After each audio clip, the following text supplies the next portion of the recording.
Hola,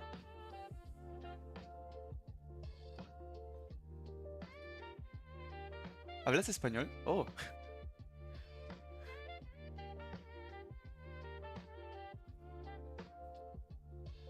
sino que en el chat me sale que está traducido al inglés.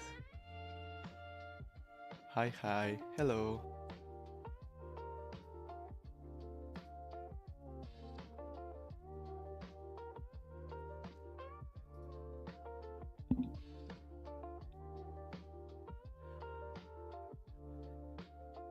Oh, ¿qué tal? ¿Qué tal? Yo soy de Perú. Yo en realidad sí, en realidad yo hablo español, pero como quiero tratar de abarcar, este, bueno, llegar a más gente, trato de hablar en inglés.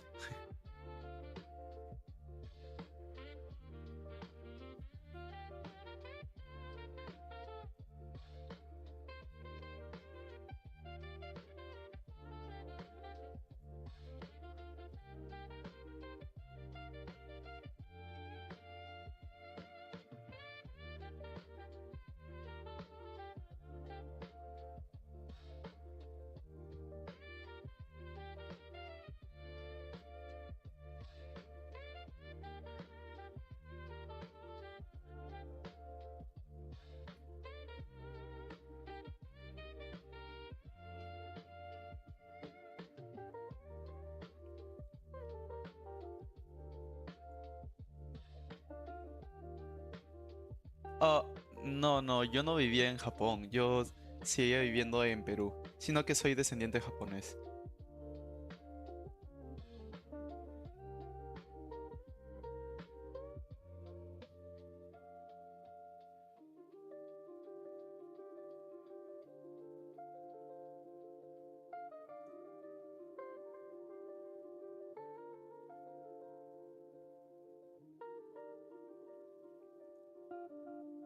Ujú.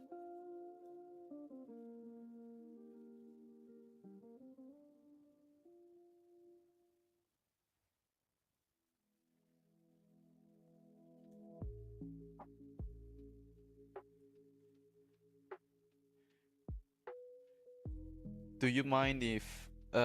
perdón. ¿Te importaría si es que hablo yo en inglés? No voy a hacer que hay gente que quiera... eh, bueno, no sé si habrá más gente que llegue a entrar al live stream, pero sería bueno hablar en inglés para que más gente logre entender en caso de que se unan.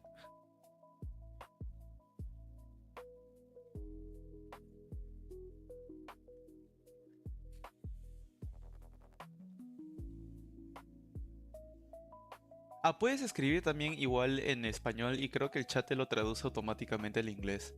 O sea, a mí, por ejemplo, en el chat, ahorita que estoy leyendo, me lo está traduciendo automáticamente al inglés. No sé cómo configurar eso. Te puedo simplemente yo responder en inglés, si es que está bien.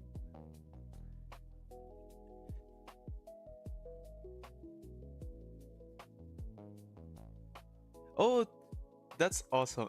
Yeah, I'm going to start speaking in English. uh, that's really awesome. I didn't know that. Like, one of the main goals for my videos was to actually for people to do that. Like, I wanted to be like some kind of um company, while others are working. And so yeah, I'm kind of glad to be hearing that.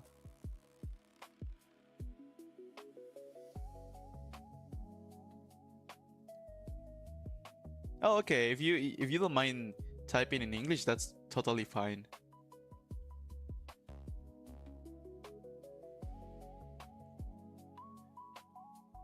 Do whatever it feels more comfortable for you. Honestly, like doing this right now, it's helping me a lot to speak in English lately and feel more confident whenever I'm speaking. Even when funny thing, even when I'm playing video games and I need to do like comms and communicate with my teammates, I have to speak in English, and now I'm lately feeling more confident about that. I don't know. Even when I'm not only that, right? Because like I'm lately I've been trying to do my videos with voiceovers, like drawing and speaking at the same time, and that really helped me to just feel more confident overall. But I still need to practice a lot my English, as you can see.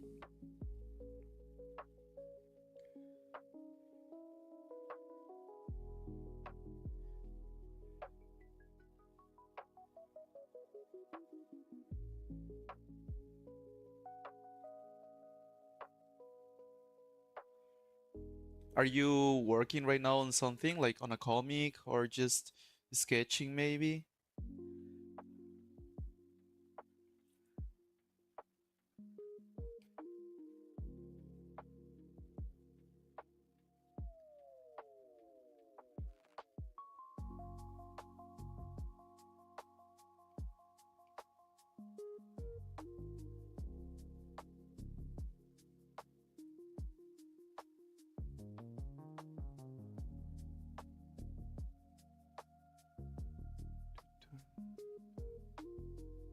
Oh, I'm glad to hear that.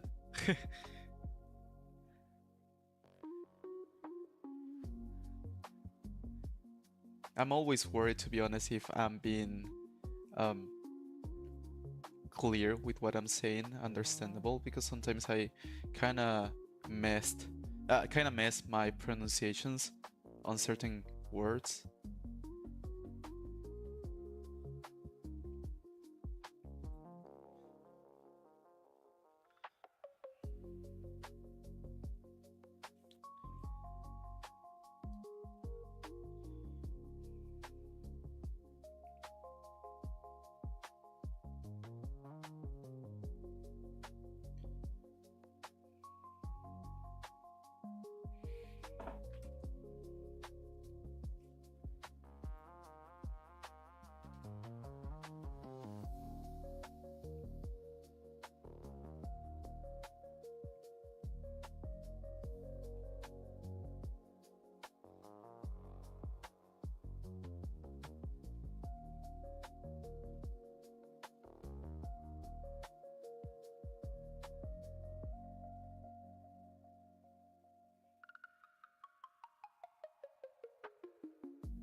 Oh, that's awesome.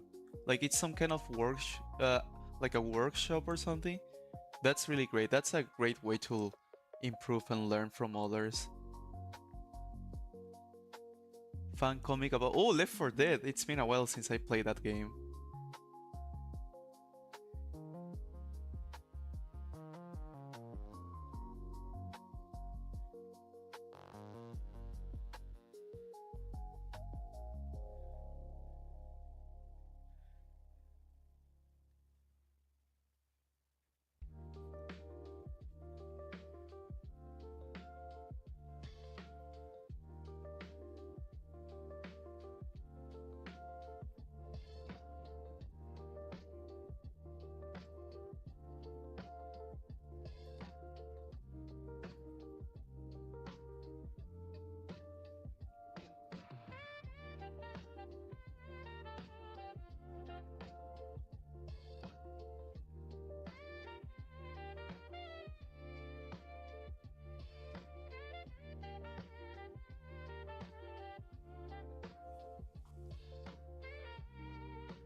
I'm having so much trouble right now with this hand. I'm trying this over and over, over and over.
90 days mentorship with him.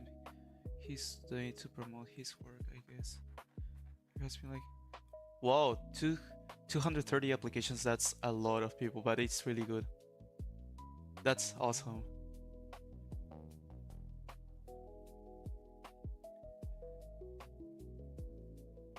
Oh yeah, the hands are really difficult. I am struggling a lot right now with that.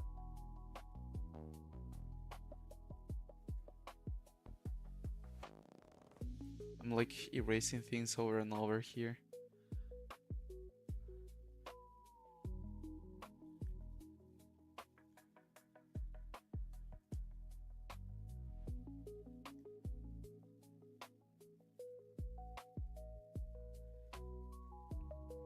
Oh, by the way, just in case that there's like a small delay on the chat and my stream, so that's why I'm kind of answering super slow.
Uh, by the way, I'm not.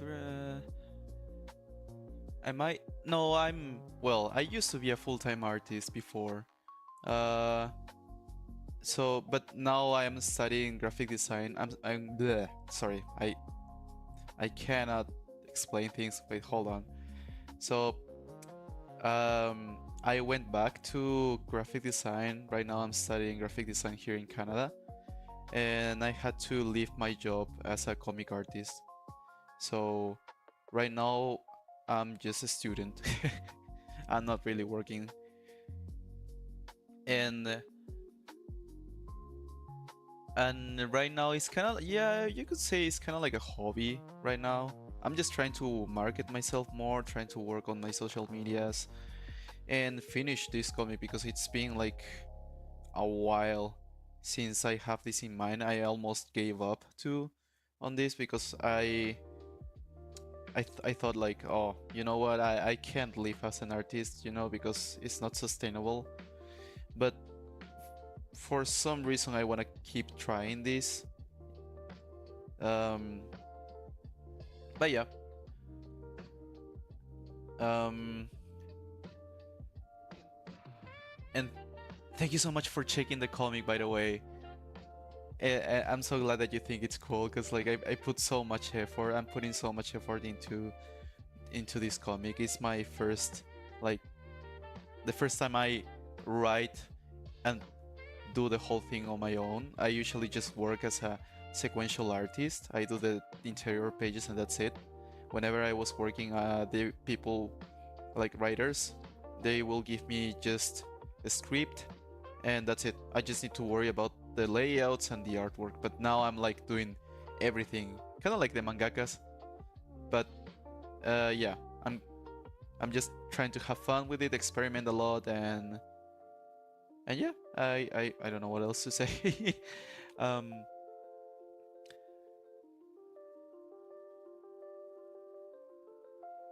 Hello. Oh, thank you. I hope this looks fire too. I hope it looks great.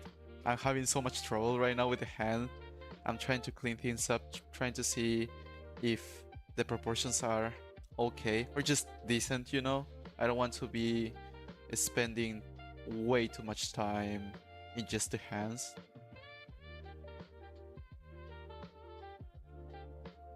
We do what we can with the time we have. All right. So I'm just going to work on the rest of the body now. Body.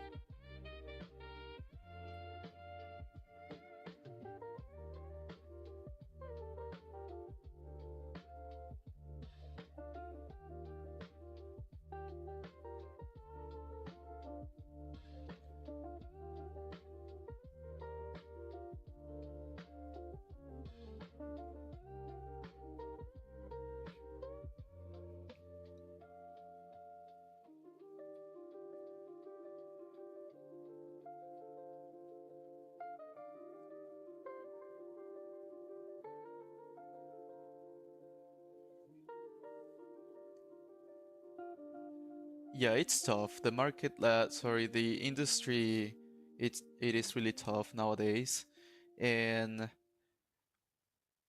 yeah, we just have to keep trying. That's it.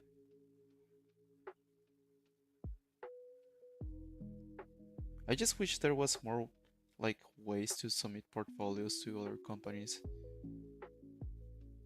I guess. When when I was like living in Peru, people on the internet were saying like, oh, you should go to cons so you can present like your portfolios and stuff. But like going to cons is like really expensive because like I have to travel from Peru to the US or here in Canada. But well, now I'm here in Canada. I can go. I could try one of these days going to the Fan Expo. I'm thinking I'm going, but I'm debating because like the con starts the same day my classes starts. So I'm like, should I go? Should I don't know. I'm still thinking on that. Thinking about that.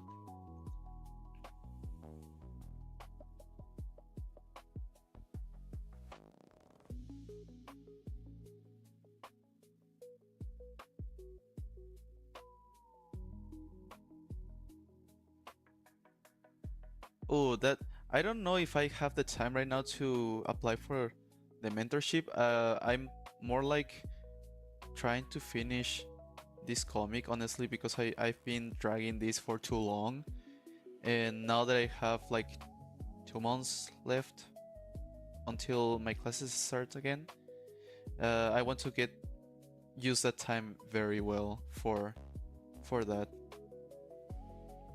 Because once classes starts, I won't have time to finish this.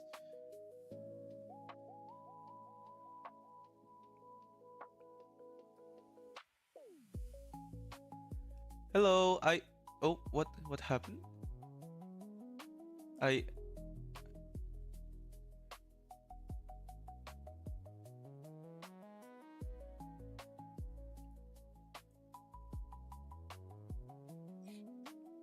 I will try. I definitely want to try sharing that on Webtoon. Uh, I think I have the adaptations done. I just need to upload them, but well, not quote unquote done to be honest. I still need to see if there's something else I can improve. And then the other thing is that I need to think well because I'm debating if I am going to color this last comic or just upload it black and white. So let's see.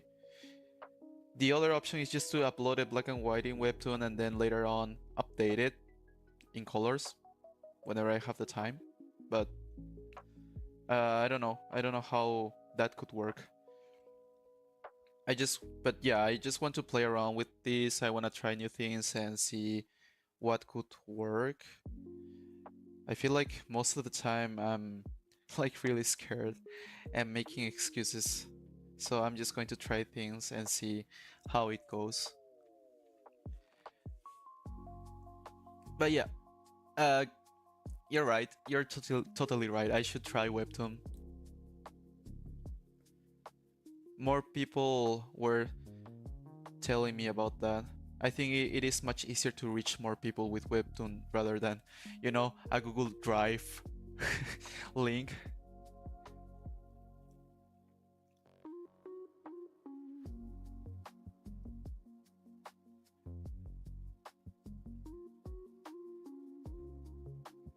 I, well, I don't know. I guess they know how to market themselves. Honestly, I don't know. I don't know how they do that, by the way.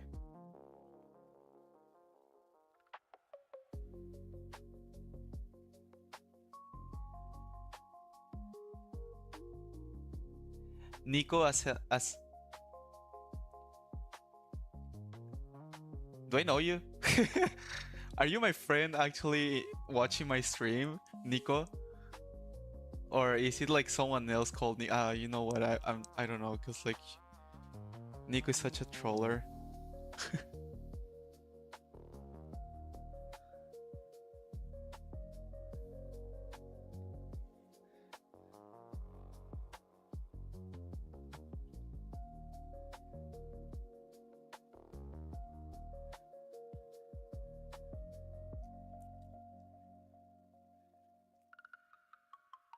I don't know if you're trolling. I feel like you're trolling me. No, you're trolling me.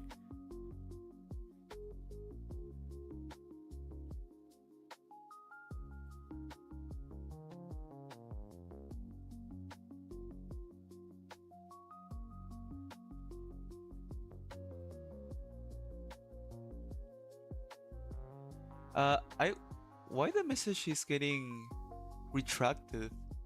I hold on. What is going on?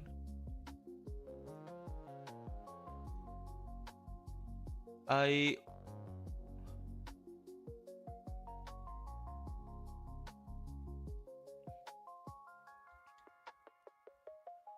The Amazing Digital Circus? No. No clue about that.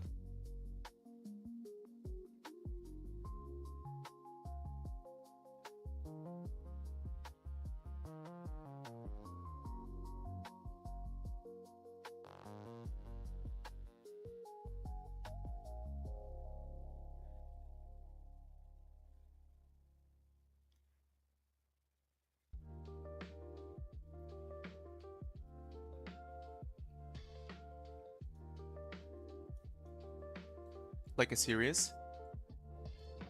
Where can I watch that one? Alright, whenever I have the time, I might check that out.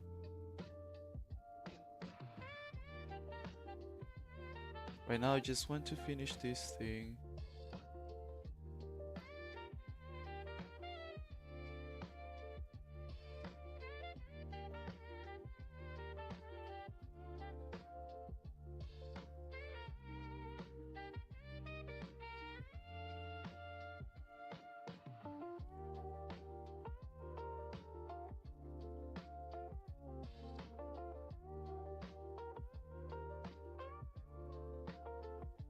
Let me... Amazing Digital Circus, okay.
Like, no, this comic I'm working on right now is not really for a contest, like, if that's what you mean.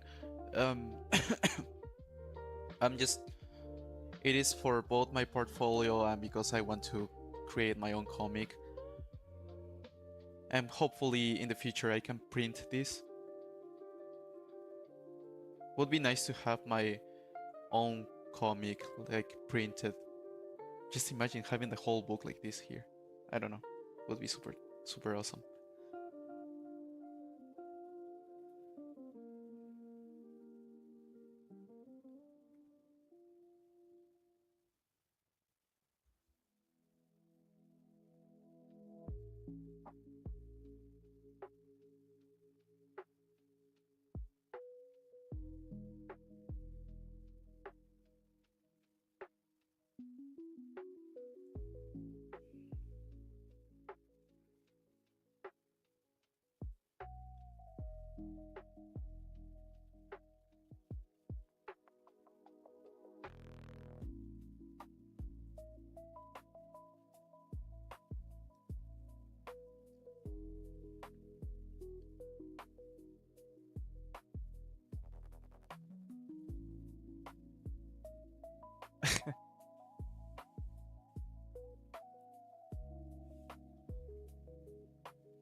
Thank you so much for the compliment, by the way. I'm glad to hear that. I'm glad that the anatomy is fire.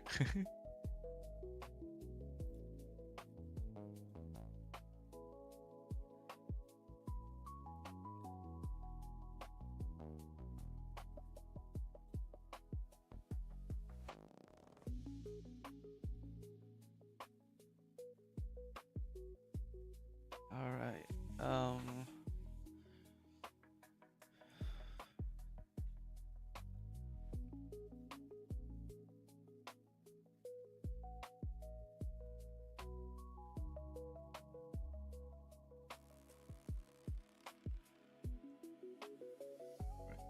think this looks kind of odd. Never mind. Yeah, I think that's fine. And now the clothes here.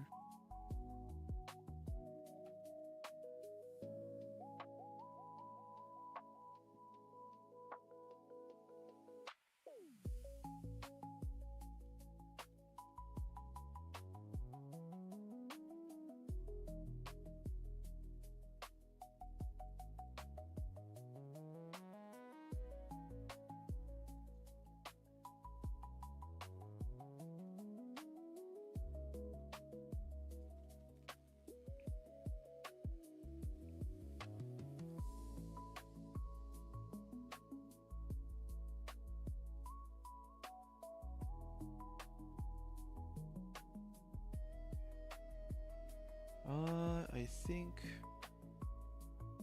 it should be decent enough.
Okay, I think the first panel is done. I'm just going to work now on the werewolf here.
Thank you for following. Why I can't? For some reason today I can't speak. I can't talk. But anyway, um, just thank you so much for following me on Instagram. Even though my Instagram account is kind of dead right now, but I appreciate it. I appreciate it.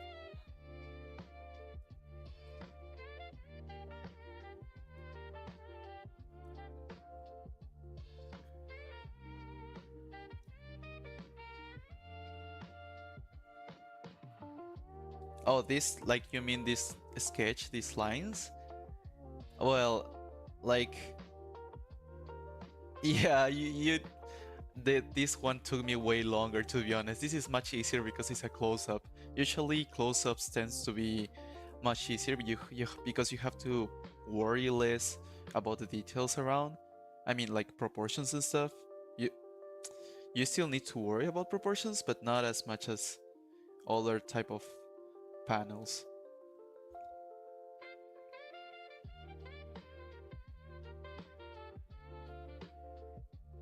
It took me so much time, to be honest, to get to this point and learn to simplify shapes, so it is much easier for me to just draw my lines.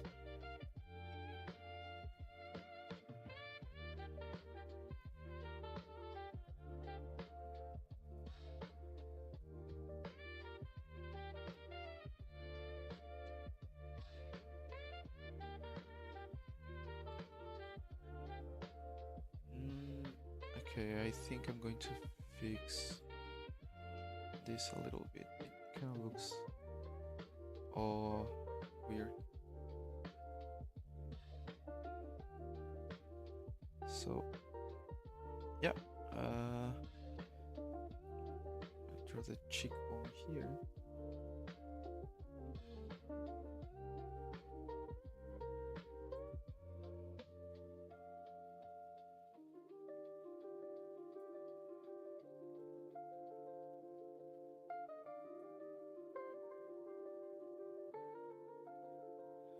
There.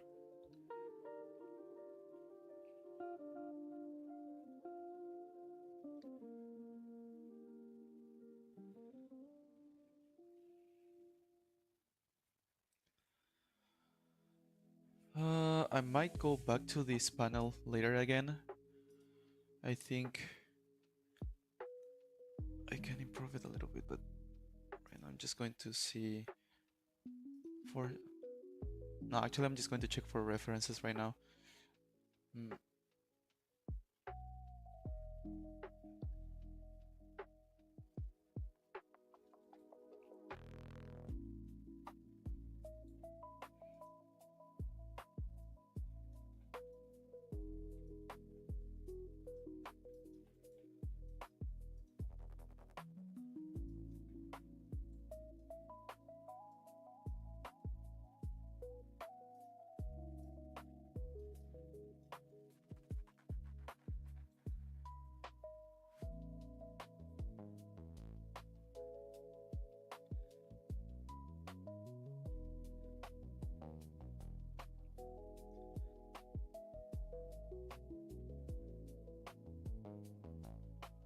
There. I think that's fine.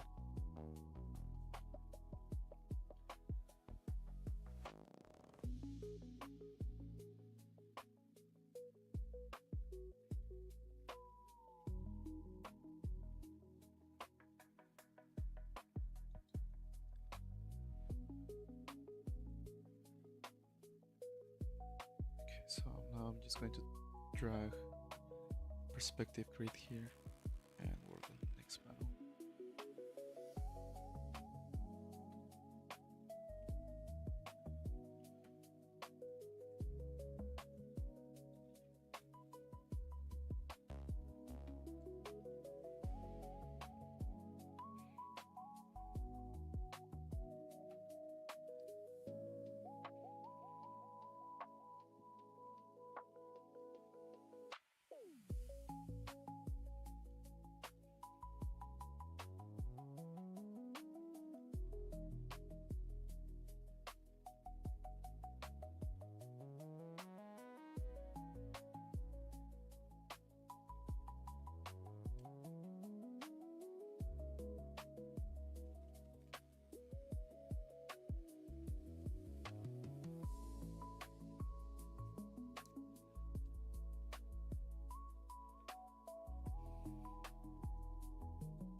What happened?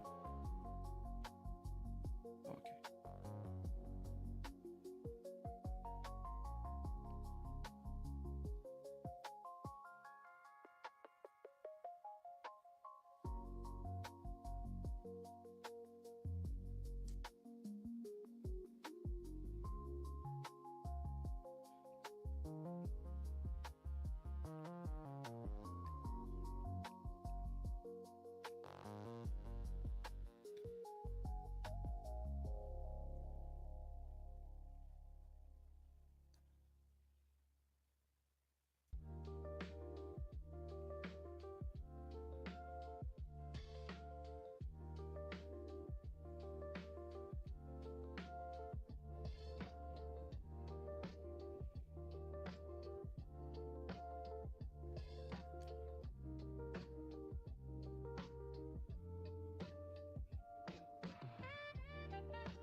uh, I'm right now staying here in Regina, so it's really chill to be honest. There's not that many people. Um, I don't know how it's on the big city, so most of the time here, honestly, it's really calm and chill. Not much is going on.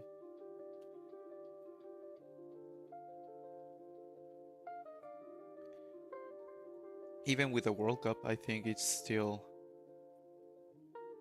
really calm.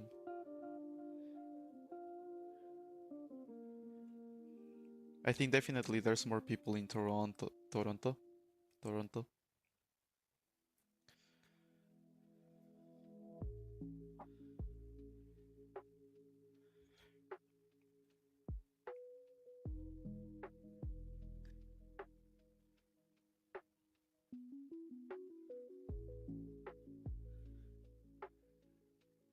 Honestly, yeah, there's not that much noise over here.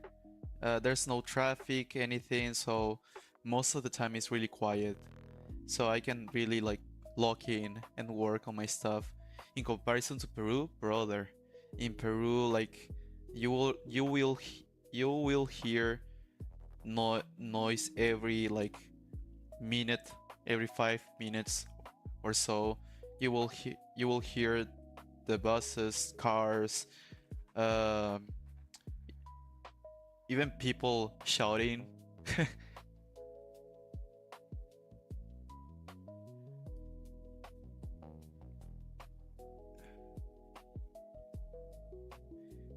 Well, Latam, right?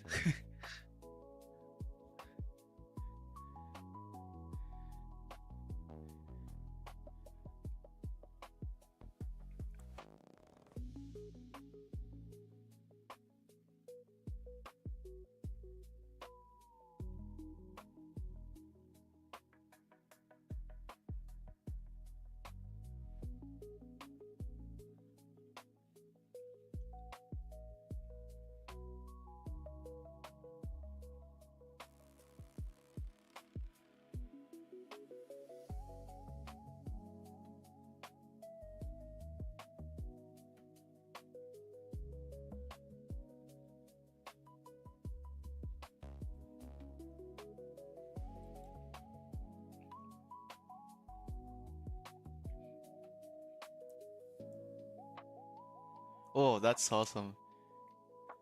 Cause like having a quiet place to stay, it's uh, what's the word for that? Like a privilege in a way. It I don't know, but yeah. I remember the first few days that I arrived here. I I was sleeping much better because there wasn't any noise at night. Well, now I still have insomnia again. I don't know why. I can't sleep well. Might be the stress, might be maybe because I'm anxious about the comics or whatever. Who knows?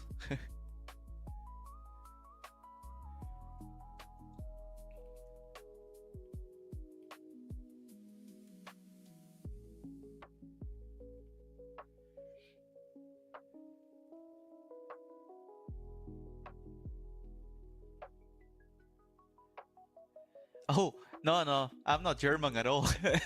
Sorry, sorry, I give that idea. I actually speak Spanish, so yeah. Oh wait, you also speak Spanish then, if you're from Latam. Here we have two people right now speaking Spanish. Well, three, counting me.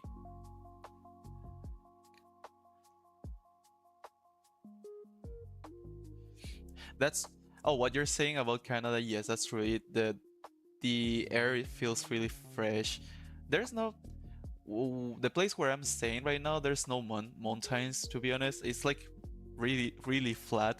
If you search, go on Google and search about Regina, Saskatchewan, it's flat. There's nothing at all.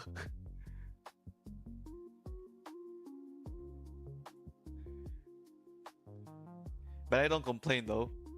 I feel like it's nice. The only thing I'm not used to yet is the weather. Like when it gets cold, it gets like really cold. We reach around, I forgot the lowest, minus. Did we reach minus 28? Minus 28, minus 30, I think. But I just remember I was hating the winter. I was freezing the whole time.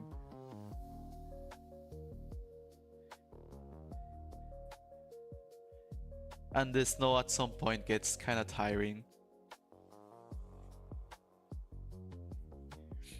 I remember at the beginning when I arrived here, like I was like, oh, I'm so excited about the snow. Like it is going to be the first time I'm going to watch, like see snow, touch snow, and play with snow. No, I I didn't enjoy that. Like I didn't even bother to have a snowball fight, to be honest, because it was so cold that I didn't want to like get my hand frozen.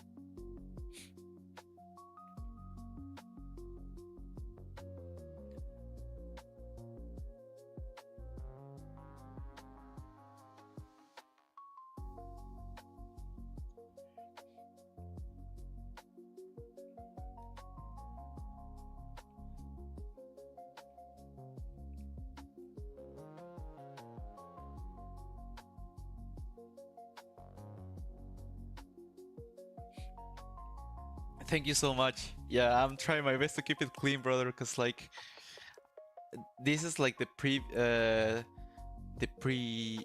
oh, what's the word for that? Like the pre-work, before starting the inks. I just try to have everything clean and simplify the shapes as much as possible so I can go faster. And so yeah, it just took me a while to go to this point, but I still have trouble, like, the hand.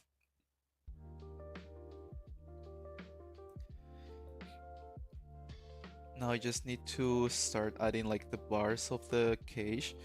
I'm debating. I think I'm just going to maybe here.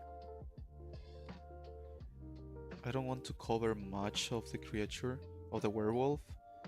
I still want to make it visible that he's kind of like kneeling. Eclipse right here, the guy over here, he's kind of like mind controlling the creature, the werewolf. So I might need to play around later on with some effects or something to make it look like he's being pushed. Oh wait, what happened with this?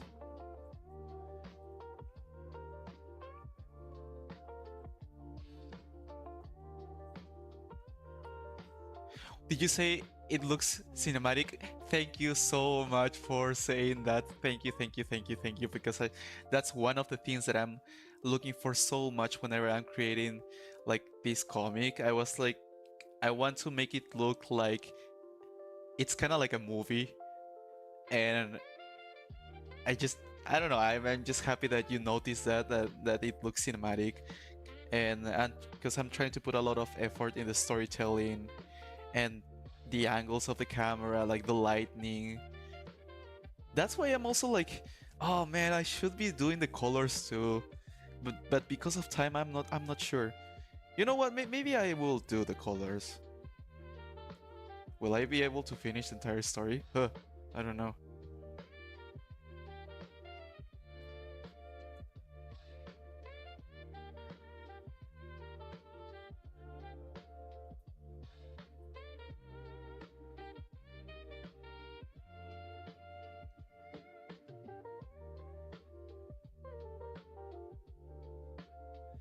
It might be, who knows, right? I'm kind of okay. Here's the thing. I don't know if that's because of my Japanese genes, genetics or whatever, but I tend to be really obsessive uh, whenever I'm learning something, and so I get to. Okay, it's kind of ironic because I don't like being too restrictive. Restrict. I don't like to limit myself, but at the same time, when I'm learning something, I like to go on steps. Uh, so yeah, I just try to be as organized as possible whenever I'm working on my stuff. And then later on, I'm trying to, break that rule.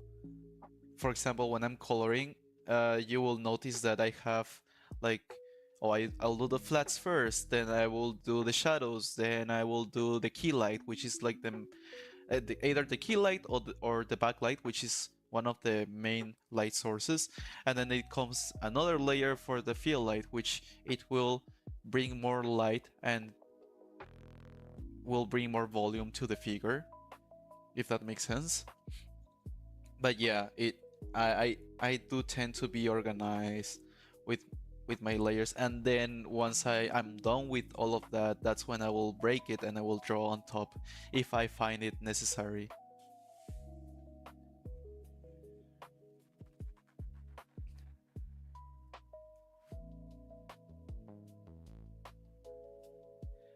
Oh, sorry, I forgot to answer that. Where did I learn to draw? I am self-taught.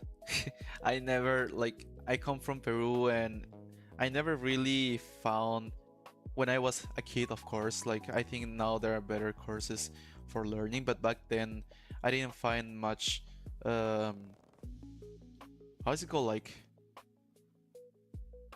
tutors or something, like mentorships.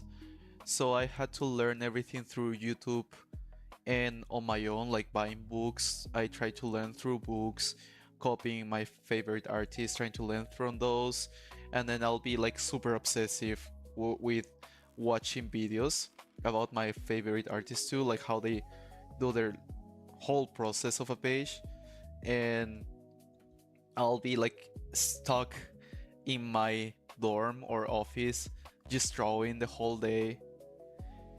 Like, I started drawing seriously 8 to 9 years, around that maybe. And there was a time where I was like, you know what, I am not going to play more video games, I am not going to hang out that much anymore, I'm going to just lock in and just get myself locked in my dorm drawing every single day, because I wanted to be a comic artist. That was my dream. That's still my dream though. And yeah, that's how I learned how to draw.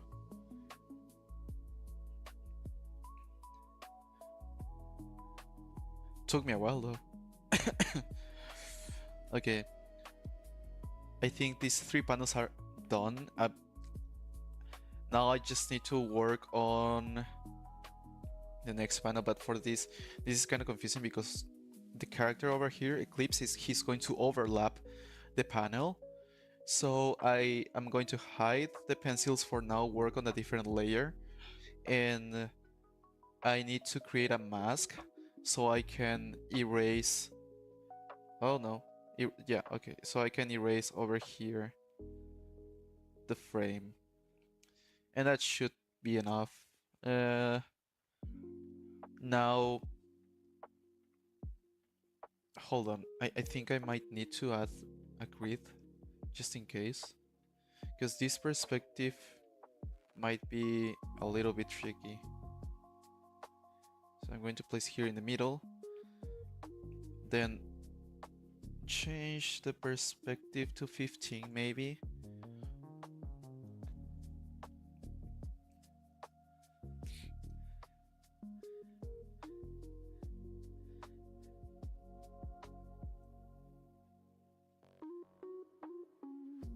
Yeah, it worked honestly for me. Like, I got my first job as a comic artist on 2021 when I was almost 20.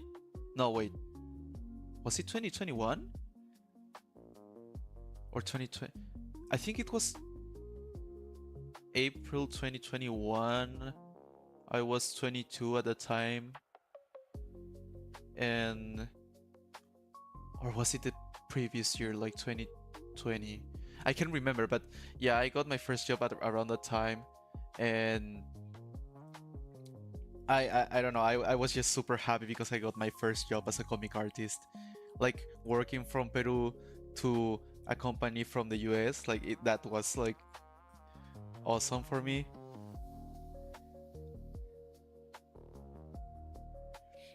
I but yeah, we just need to keep pushing and keep improving and keep trying. Right now I'm kind of like behind again. I don't have a job as a comic artist, but hopefully in the future I will get one again. Or maybe this could be my job, you know? Maybe I finished this entire book, I print that, and I end up selling that. But I don't know. Let's see. Oh, okay. So the horizontal line for this is going to be around his waist or below his waist. And should I push it more towards him? Maybe. Let's move the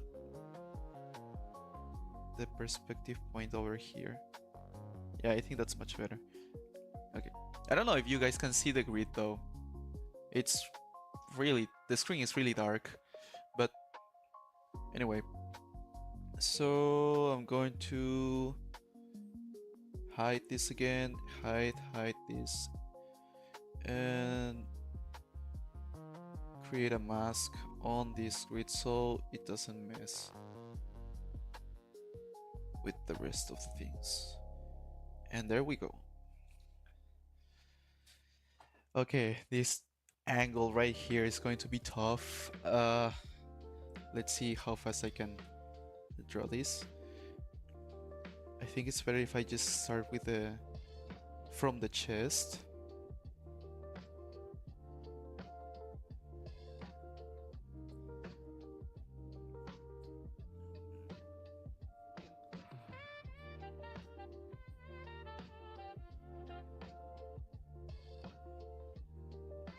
Draw the color. I think it's called the collarbone. And the chest, anyway. Now the chest.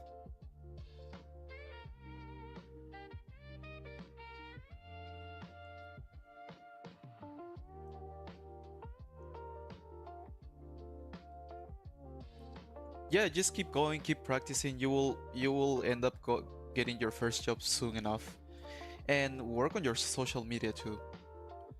Honestly, like you might get your first. I don't know if you are you working on commissions. Have you tried working on commissions or so?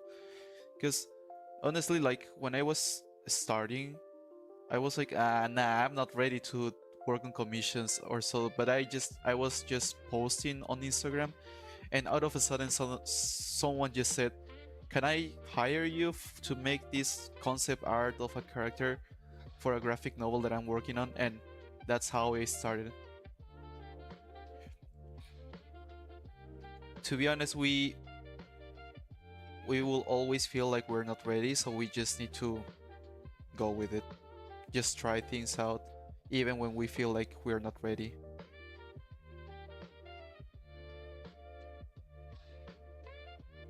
I say that, but I don't do that with other things though. Ah, I should listen to myself too.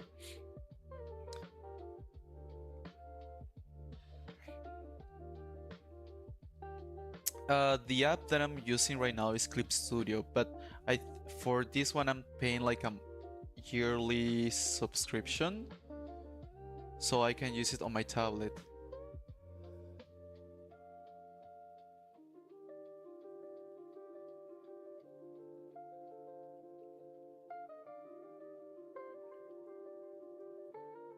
I know, right? I should take that advice for myself too. Like right now, for example, I'm looking for any kind of job, to get some Canadian experience. But for some reason, whenever I'm looking for jobs, I'm like, uh, can I actually work on this? I don't know if I'm ready for this. I just try? Honestly, I should just try whatever. And now I'm trying to apply for anything, but no news. I still have no job. So I'm just trying to be productive with what I mean, I'm just trying to be productive now with this so I don't waste my time. And who knows, maybe there's a reason why I'm not getting hired anywhere else. Maybe, I don't know, fate wants me to finish this comic and I can end up like improving my YouTube channel or something, and then I will start getting some revenue or something. I don't know, I'm just trying to be positive. Um, for the longest time I've been like depressed. Well, burnout, depressed, because like I'm back at graphic design. I had to give up my job as a comic artist, and I'm here in a different country with like alone. I'm not here with my family. I'm completely alone. Uh, so many things changed, but now I'm trying to be better. Uh, I'm just trying new things. Try to be someone else.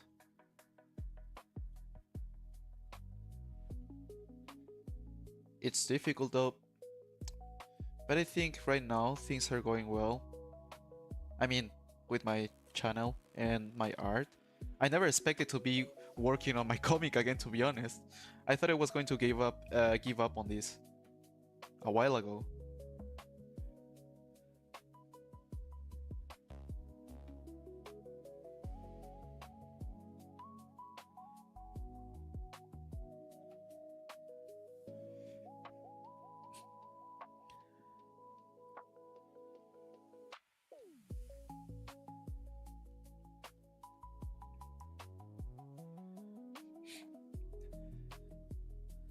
I mean, there's always room to improvement. I feel uh, this is the way I think. When I was, well, I'm still learning anyway, but I when I was starting out, and I'm still thinking about that now, is that I feel like whenever I am too comfortable with my art style and what I learned, that's when I will stop. That's when I stop learning, and I don't want that to happen. I want to keep learning as much as possible and improve as much as possible, so I can be unstoppable. Nah, I'm kidding, but so I can just be better and see my old work and be like, damn, I'm like my work is so much better now. And this applies for almost anything that I do. Like even the gym, I try to just keep learning, the techniques for the exercises, because I just don't know. You never finish to learn something. You're like always improving.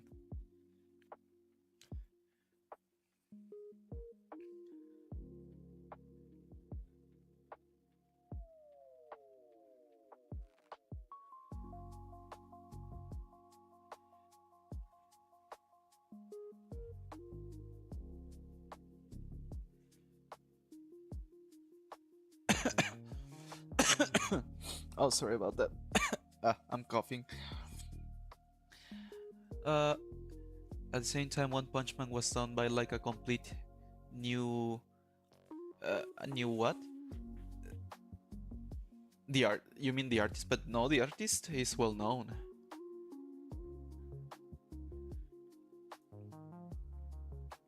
Wait, I don't get. I didn't get the comment. I think.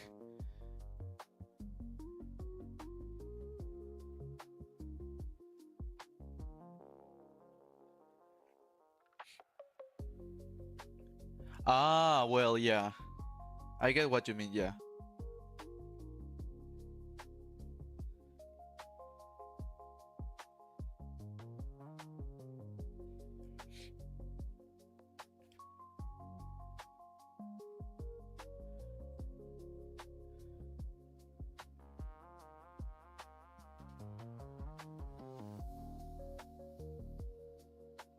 Wait, wasn't the same? I think with Kohei Horikoshi or something. Like, he wasn't well known. He was like he was a mangaka before that. Wait, was he? I don't know, but like his biggest work was Boku no Hero, obviously. But I think before that he wasn't that well known. I believe. I don't remember. I remember I watched like a documentary about him, but it's been a while.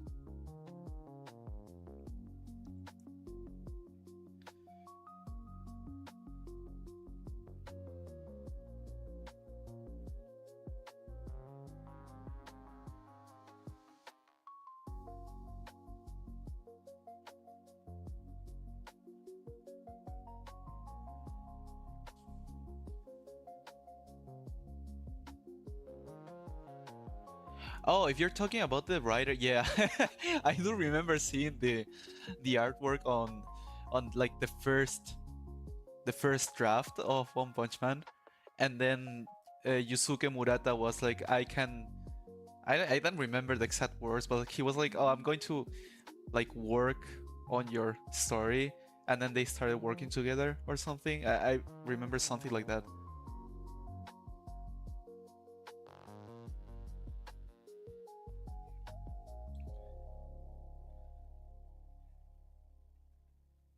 Oh, I didn't know that. I always honestly, well, I never read One Punch Man, even though I have the manga, like physical manga. Well, back in Peru, I have the physical manga, but I did watch the anime and I find it funny. But yeah, honestly, the artwork I think is what is carrying the story.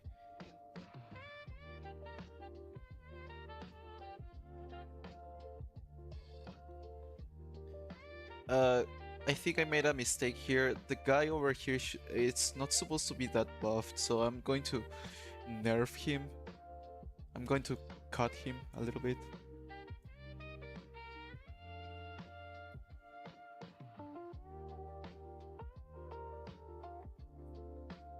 I don't know if it's the shoulder.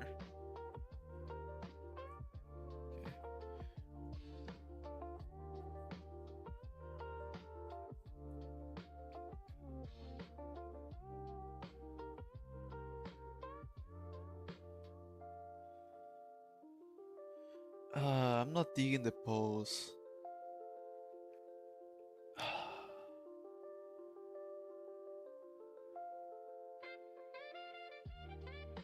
What can I change here?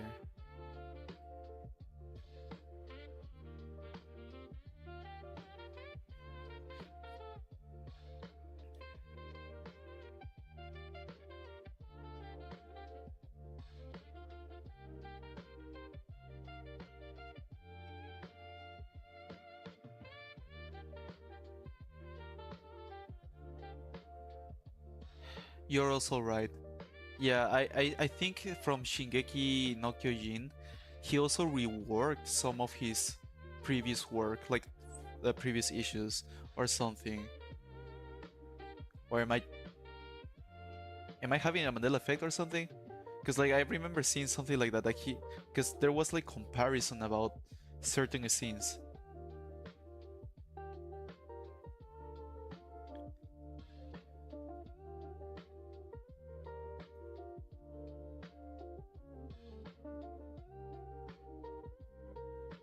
I'm going to uh, do another one. I like the. I want his head to be tilted like this, but I'm debating if I should do like 3/4, a 3/4 pose.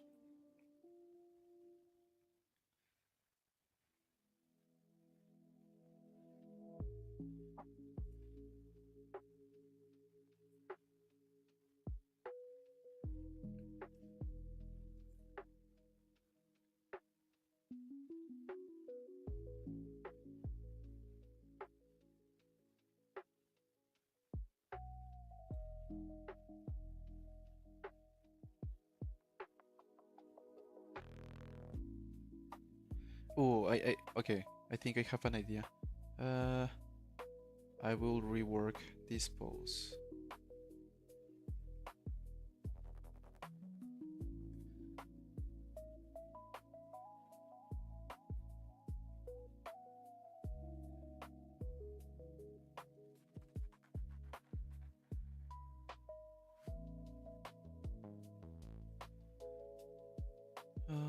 Dun, dun, dun, dun, dun, dun, dun, dun, dun.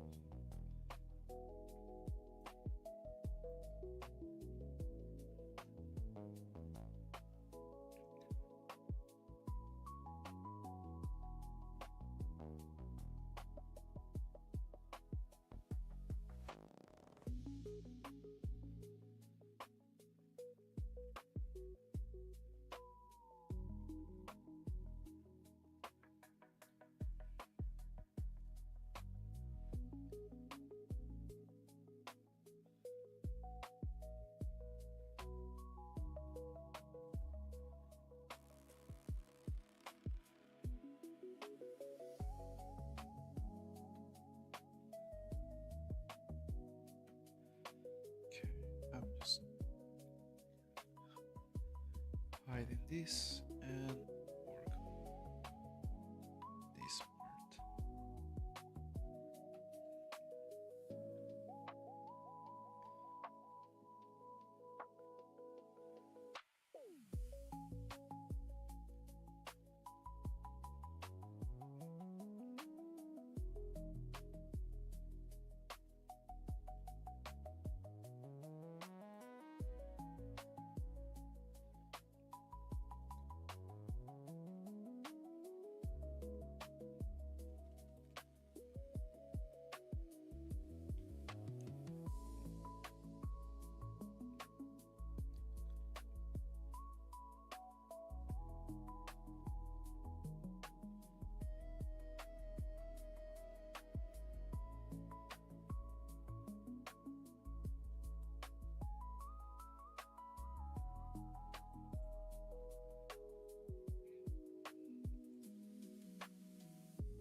Yeah, I think this way the pose looks a bit much more interesting.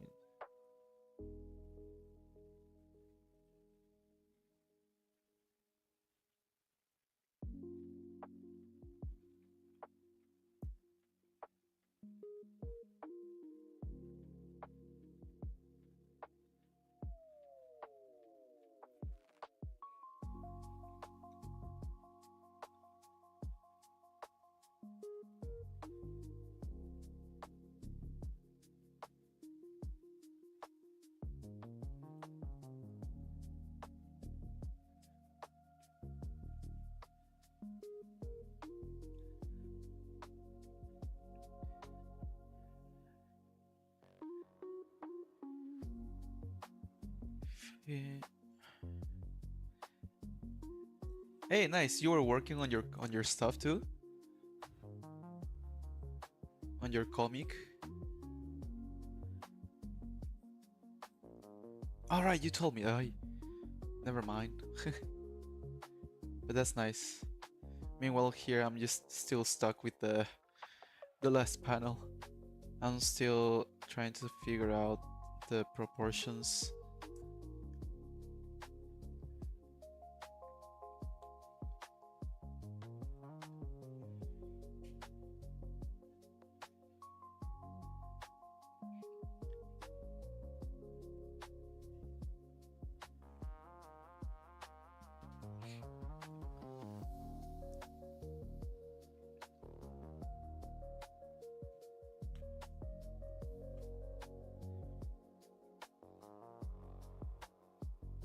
When you say like in 2 hour block, you mean like you're having like your own schedule for practicing?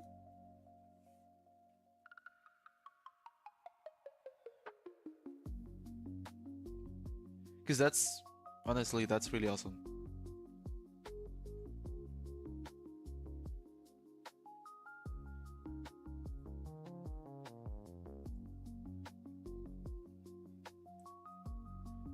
Oh, nice. That's nice. That's a nice way. Wait, do you know about Pomodoro timer? You could try that maybe. I mean, well, any timer works.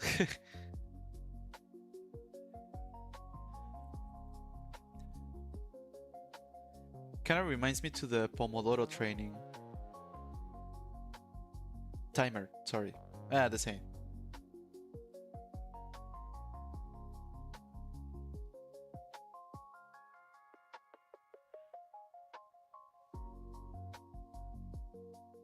Really? Oh, I find it like better whenever it's like uh when you're starting to practice something new and you want to get like disciplined about that. And having like 20 minutes or so working and then 5 minutes of resting and then 30 minutes again or 25 minutes again of working, I found it like a nice amount of time for getting used to something. And then as it goes on, you can just increase the time.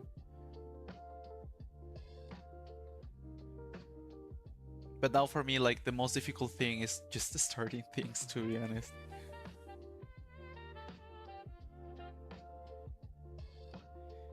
Once I get once I start something, that's when I'll be like obsessed and I will finish it. I won't be like stopping until I'm done with it.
Oh, okay, that makes sense.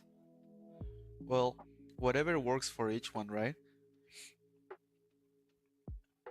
For me, it kind of depends on what I'm doing. I will switch between the two. Like if I'm having trouble to concentrate or something, that's when I will just work for a few. Like mostly if I find it boring, that's when I will be like, I'm just going to work for 25 minutes and then I'll rest and then work 25 minutes and then I will rest. But if I find it like just difficult to start, I just try to force myself to basically start with whatever project that I'm doing, and then the rest is kind of like easier for me in a way. Still quite stressful at times, but still, but it the most difficult part for me is just basically starting. It's kind of like when you need to wake up early. That's the same logic for me.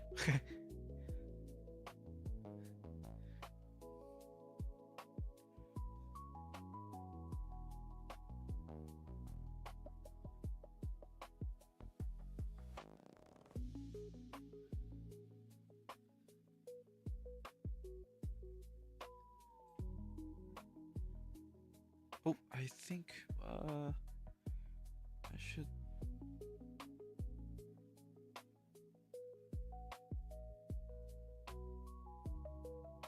Either.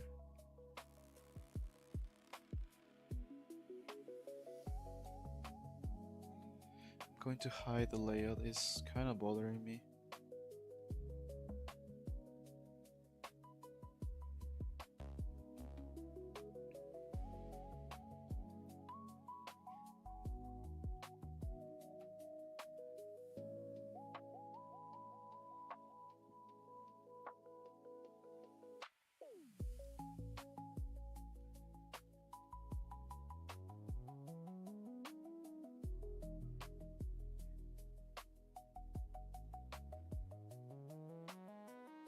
I'm going to simplify this a bit more.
Hey, that means you're improving. That's awesome.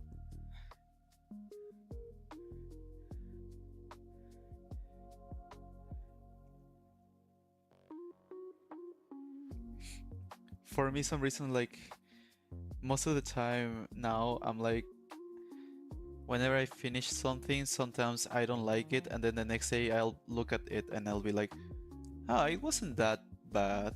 And then there'll be other days where I'm like, oh, this looks awesome, and then the next day I'm like, eh, no, this is not that great.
Oof. Okay.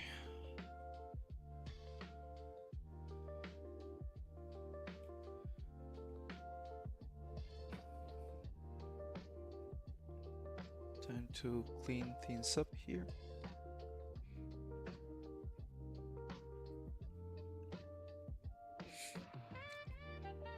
And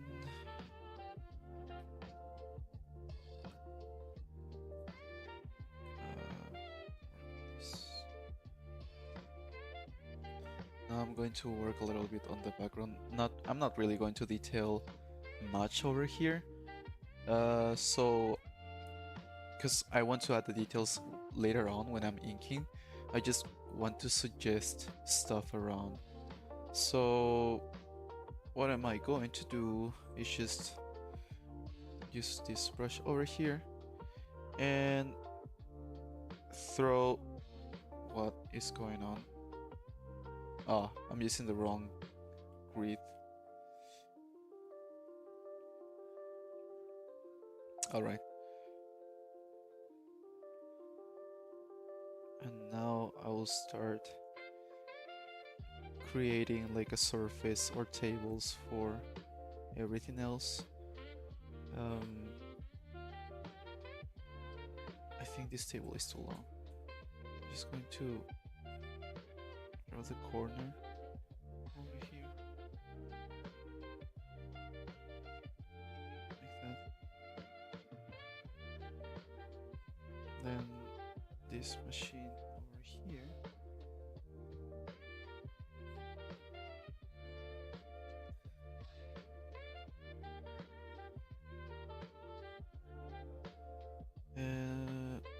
What else I could do?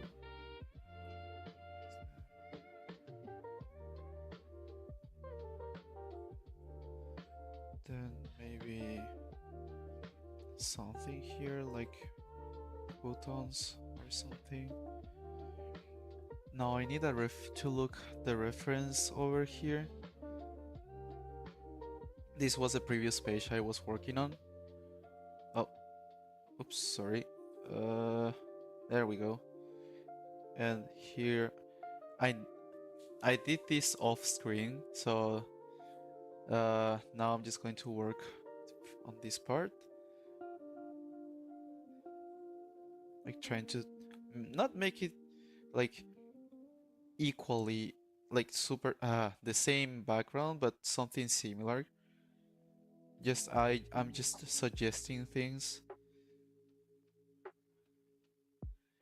And then maybe like some blocks over here, who knows? The roof.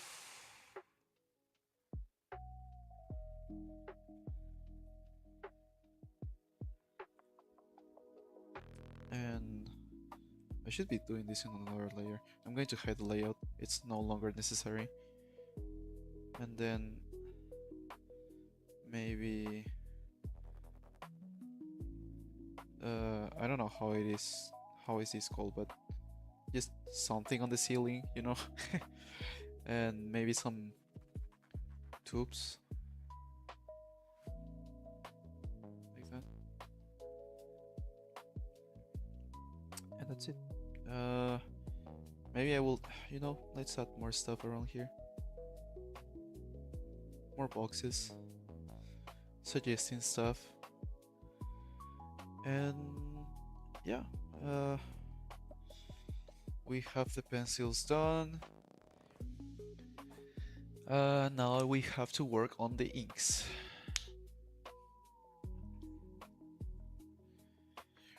Yeah, this one is it's a different brush. Like for the pencils, I try to use a thick brush. I'm going to hide this and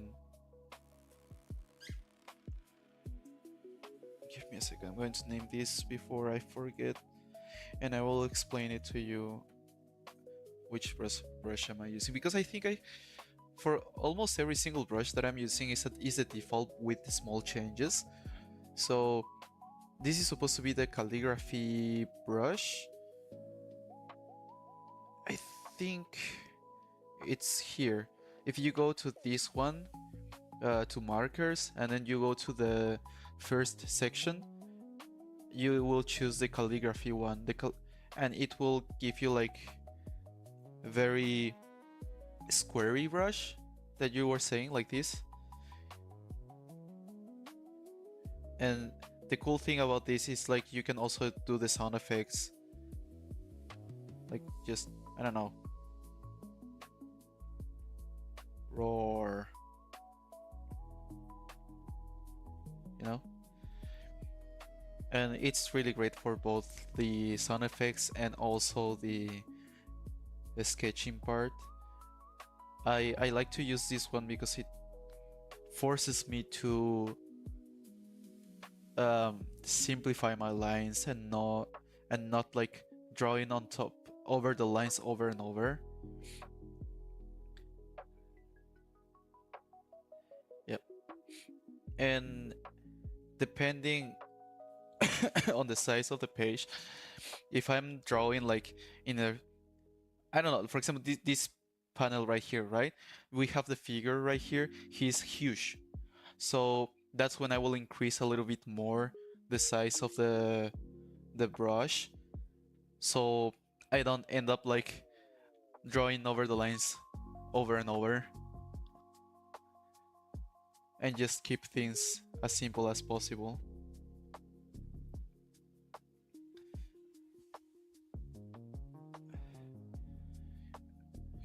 But I think I didn't change much about the settings on that one. I think maybe this one, the random setting over here, you see, it's on 90, and the anti-aliasing is on 0,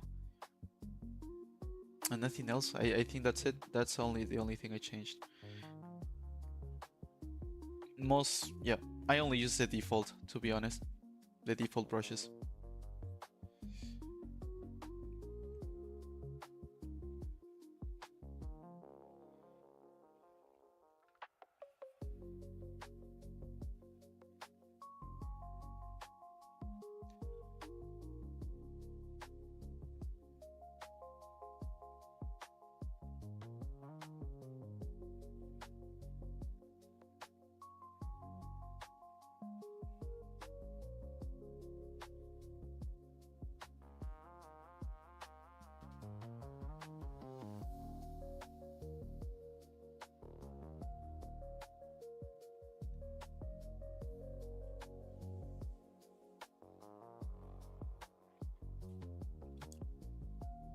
The rotation to a wheel? Oh, you mean this? Like with a mouse or something?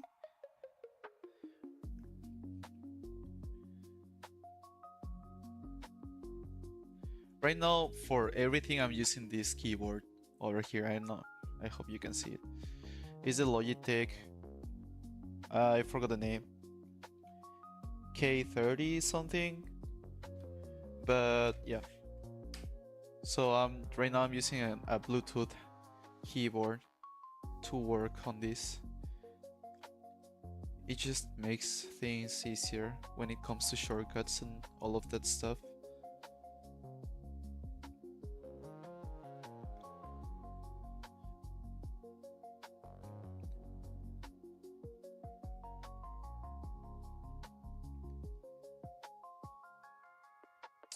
Ah, I keep changing the opacity by accident.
No, I think you cannot do that here.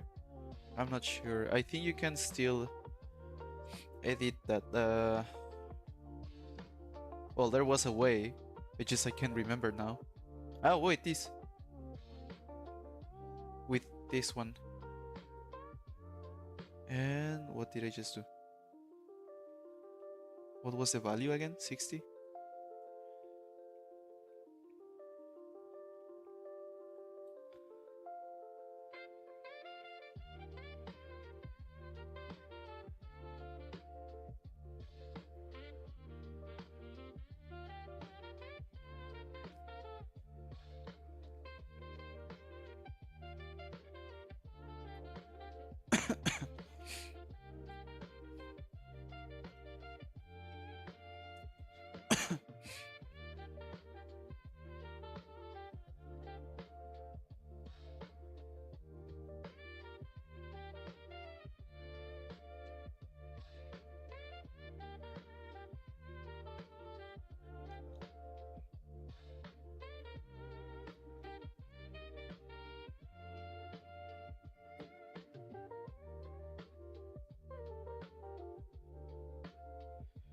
Oof. I keep changing the positive by accident.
We are so locked in now.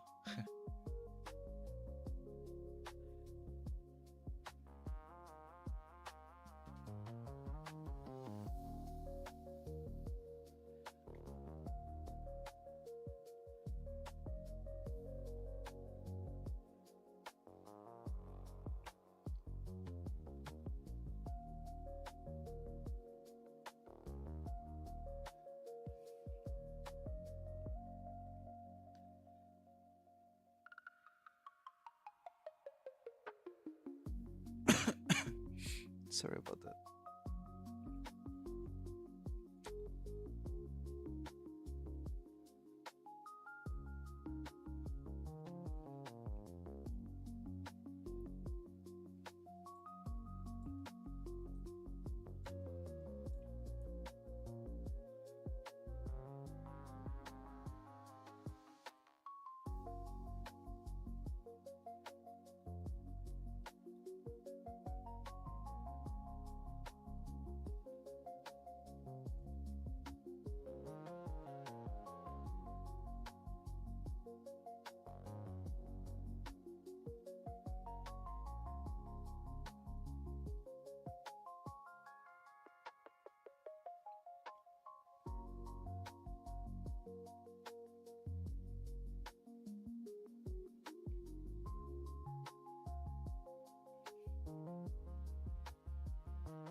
All right, man.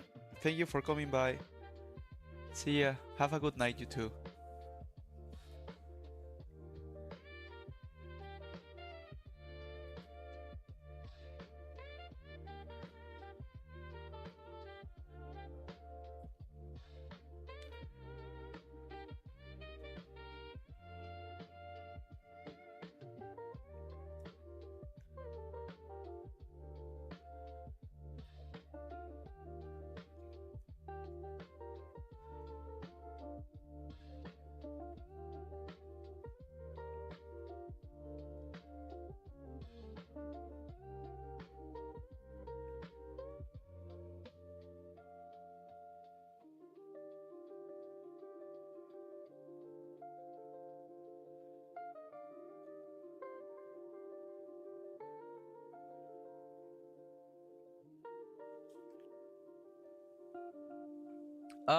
At this very moment, no, I don't have a way to print things because uh, I'm in a dorm.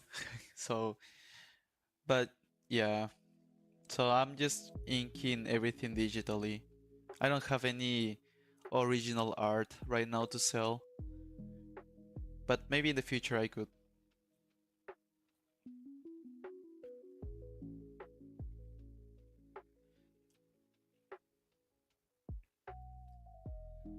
I wish though. Would be nice to have some tradition, some original artwork here to sell.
Yeah, I heard about that. Oh, sorry about that. I'm coughing again. The thing is that back back then, I was living in Peru. Right now, I'm here in Canada. So, uh, and I wasn't really a well-known artist. I'm not really a well-known artist, to be honest. Um, and the conventions, well, nobody really buy original art back in my country. So it's kind of difficult to sell stuff. So I was only focusing on hitting the deadlines. But I kind of wish to sell in the future some original art. Would be nice.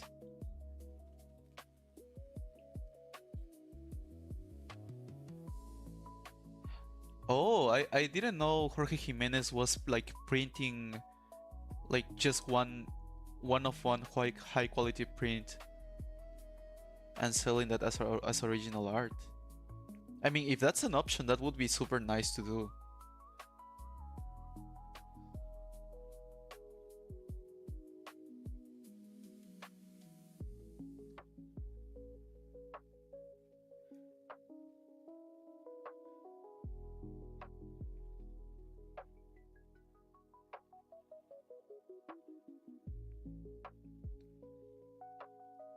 Ah, that makes so much sense. Because I see his work and I know he's working digitally, and I was like, how does he sell like the original pages? And you're right, he's printing it. I thought he was like selecting a few of the pages and then inking it traditionally.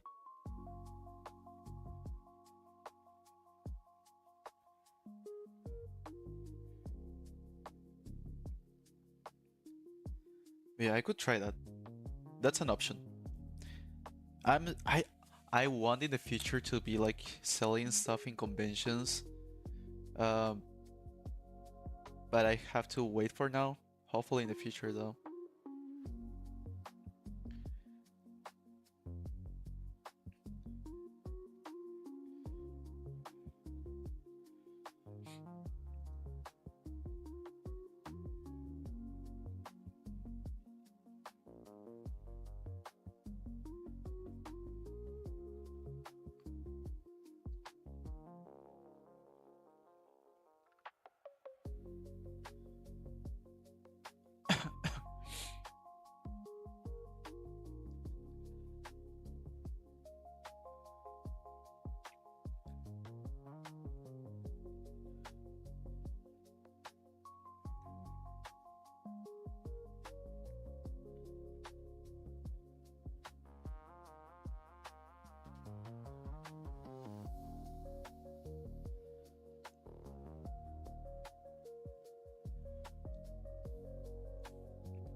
My hand is sweating so much right now. Like I'm drawing and my hand is sleeping a little bit and it's moving my lines.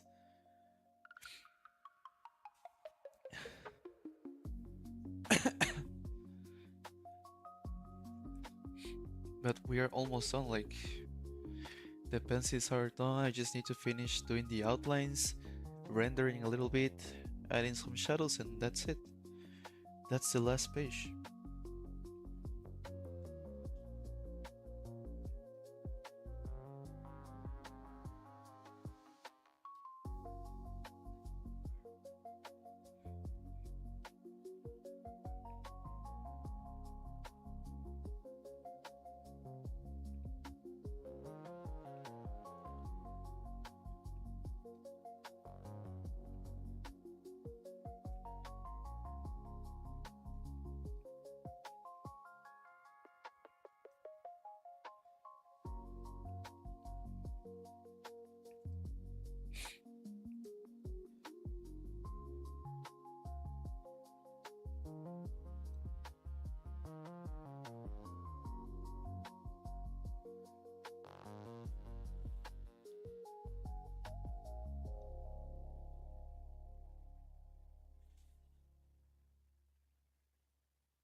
That sounds good. Like, that's a good way. I think I heard of that. Some people, some artists do that as a practice, like to create portfolios too. Uh, I think so. I don't know, but I think it's a good way to start practicing your sequential pages, just to gather, some experience, to practice a little bit, and then once you feel more confident about your storytelling, that's when you will jump to creating your own comic.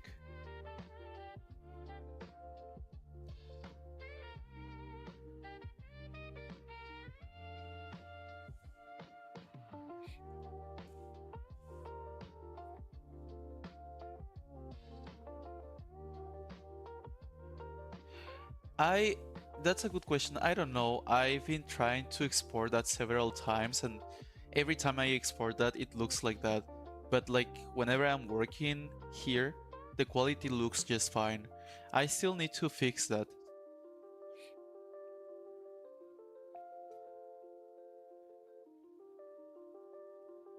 But it's kind of like, it might be because I'm reducing the quality of the entire page, but it doesn't make sense because like the artwork looks fine. It's just the balloons, the speech bubbles that looks pixelated.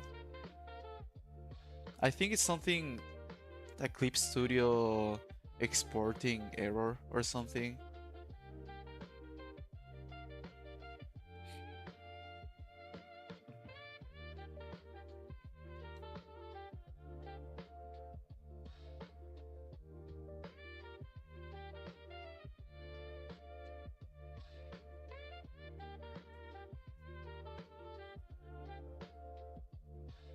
Exactly, yeah. I don't understand why whenever it's exporting looks like that. I think the same way. I'm like, there are vectors. Why is it looking like pixelated? And I'm just waiting for an update or something until they fix that. Unless like I'm doing something wrong, which but I don't I don't know. I don't know what it could be exactly.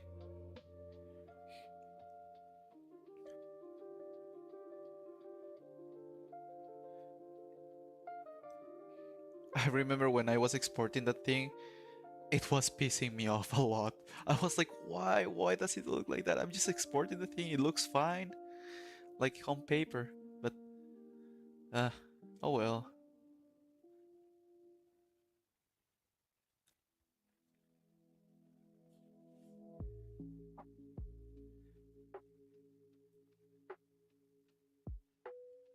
Unless, okay, what if I try, okay, I'm going to try this. Later, I'm going to rasterize like the vectors of the balloons, and I'm just going to export it like that. Maybe it's something with the vectors, who knows? But it doesn't make sense at all.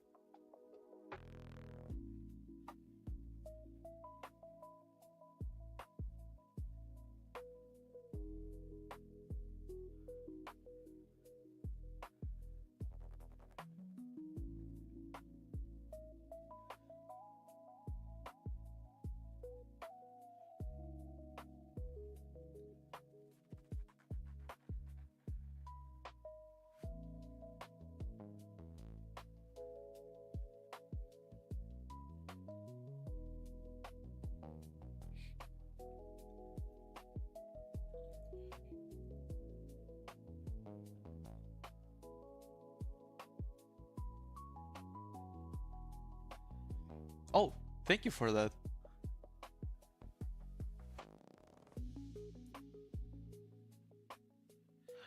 Ah, that's why. Oh man, I thought it was better without the anti-aliasing. All right, I'm going to fix that. Thank you for that, by the way.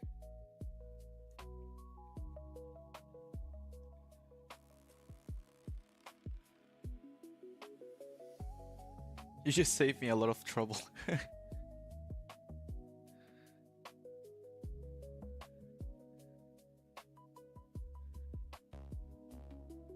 Yeah, it's worth a try. I'm going to do that.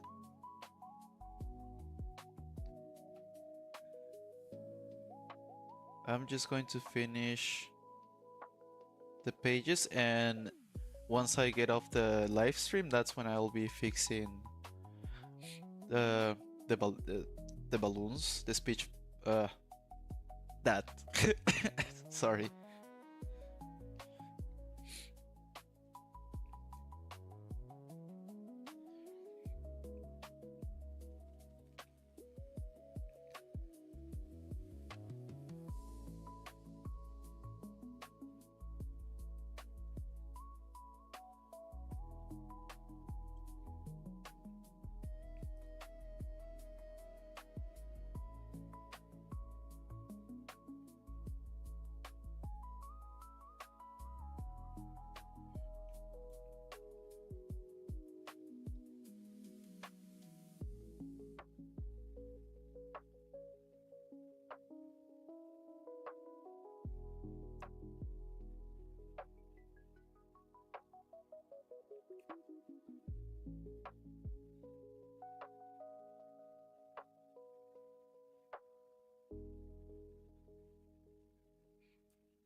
Oof. All right. That's good to know. Yeah, I will definitely check more for solutions on that. I really don't like how it looks, to be honest. Like the quality of the everything else looks fine, and then boom, the speech bubbles, the balloons looks just off. So yeah.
What?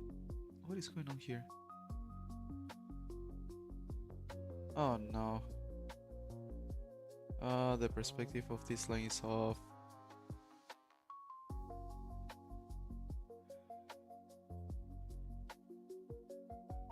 Okay, I'm going to fix this.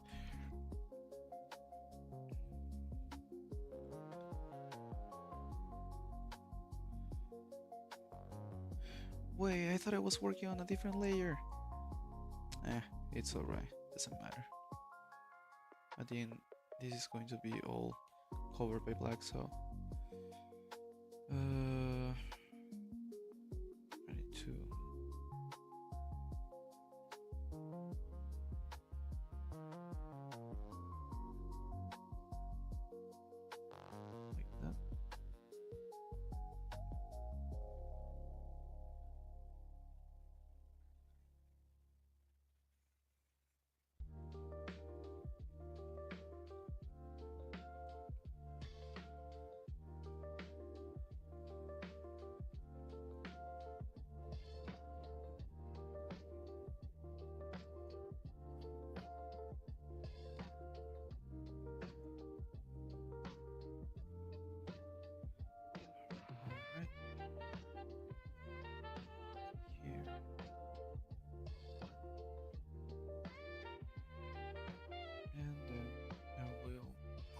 things up over here.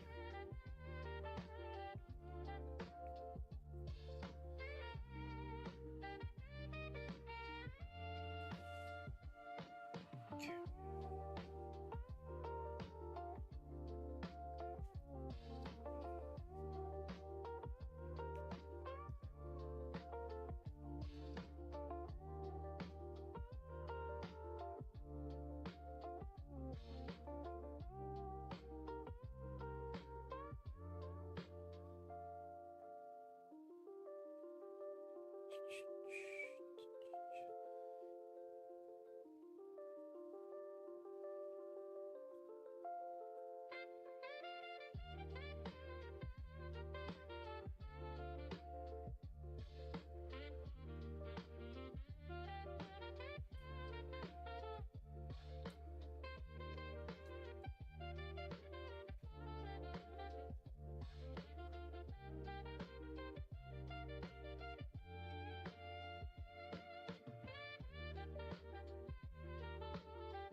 Sorry.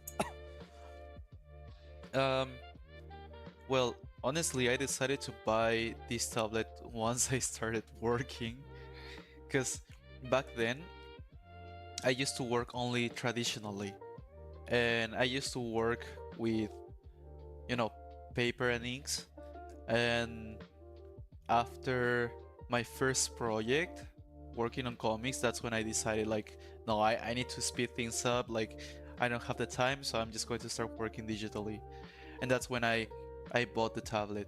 I used to have a Wacom though, but I find much better the tablet because of the portability, and also the pen pressure is much better than the Wacom. Unless, and I think if you compare this one to the big screens, the Wacom, the Cintiq, I think it's called, this is much cheaper, I believe. But maybe there are cheaper options now, so I don't know. But back then, I for me, like, this was the best option. Portability, the pen pressure, like, I have Clip Studio here. It was like just perfect for me. And besides, I think I saw, I don't know if it was a video or post or something. I think Jorge Molina was working uh, on a tablet for his comics, and I was like, oh, if he can work on that, I can work on a tablet too. So that's when I decided to buy a tablet. But you don't really need it like right now. I feel like if you have a Wacom, that's fine. But uh, with a Wacom, you can just work just fine, or just work traditionally, unless you prefer digitally. That depends on you. But I think it is a good investment. But keep also, I forgot to mention, keep in mind that Clip Studio, you have to pay that yearly. You can also use Procreate. You pay one time and then you have it for like forever. It's just that I prefer Clip Studio when it comes to working on comics.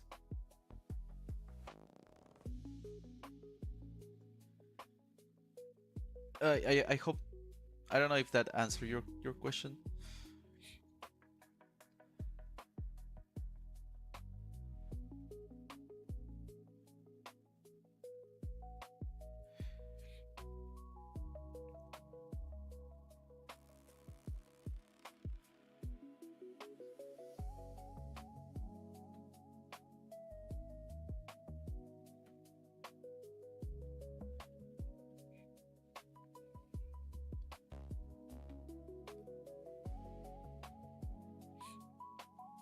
Oh, thank you so much. I'm guessing you read the comic, my first comic. I thank you so much. I just, I don't know what else to say. I put a lot of effort on that. So I'm almost done with the second chapter. Now, after finishing this page, the black and white, I just need to decide if I'm going to add the colors, because I still need to work on the third chapter, and I don't know how much time do I have. But if the colors are fast enough, I will just work on the colors and finish that thing. And then the next issue, I will try to find a way to uh, simplify my style to make it work. Let's say, let's see, say, sorry. And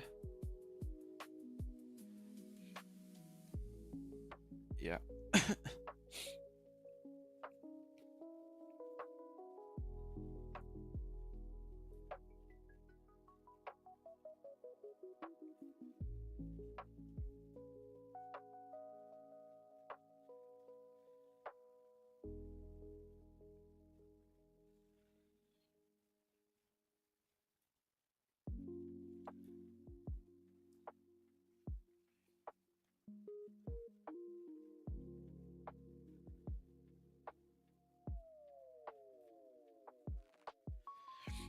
By the way, I just wanted to say um, thank you for staying and for coming by. By the way, I'm not leaving yet. I still need to finish this. I'm just saying thank you for coming here because like it makes things much easier for me and less mm, like lonely.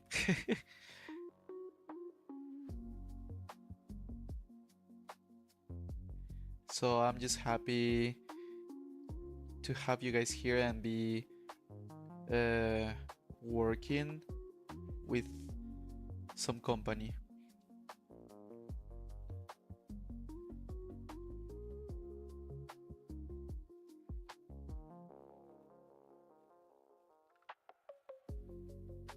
Ooh, okay, nice catch. Yeah, okay, I will fix that. I need to take notes. I need to take notes on that. Hold on. Um, page 21, page 21. Typo. These hands.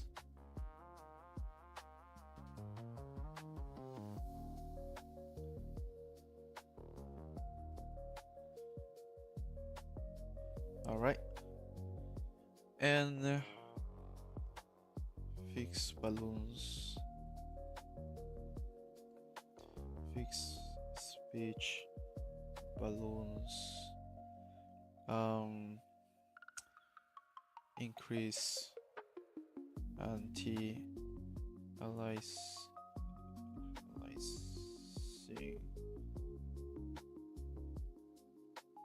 I hope I wrote that right. Okay. Just I took note of that. What? I think I fixed that, but I didn't like. I think I forgot to submit that again. But yeah. Anyway, nice catch. That's a nice catch.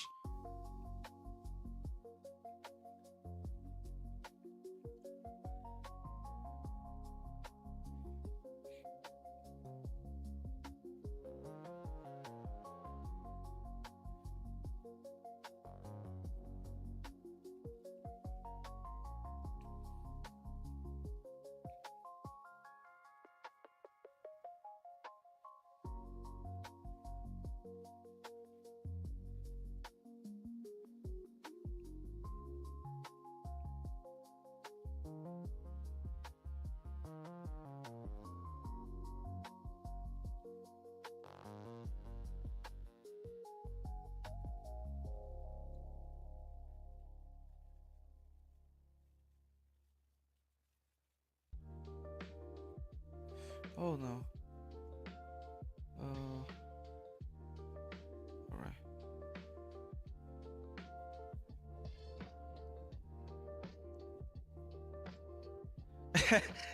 That's a good thing, by the way. Like, if you're curious about the story, it means that I did a good job at then, I guess.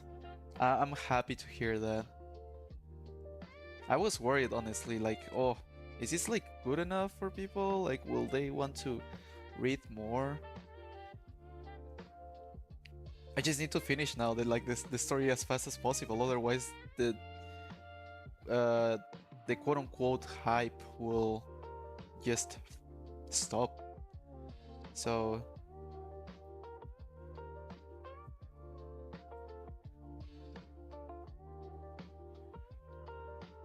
let's do this. Let's do this. I feel like I'm in some kind of race right now. Yeah, I think I'm going to do a three issue story arc, and then like that's one arc, and then the other part. I think I will have like two arcs probably. So it depends on how the story is going, because I just want to be sure to give the right pacing of it. This second issue that I'm working on right now, it is mostly about world building, like introducing new characters, um, and also like mostly like the training arc of Lux in a way. So you will get to know more about his power and the world he's living in now.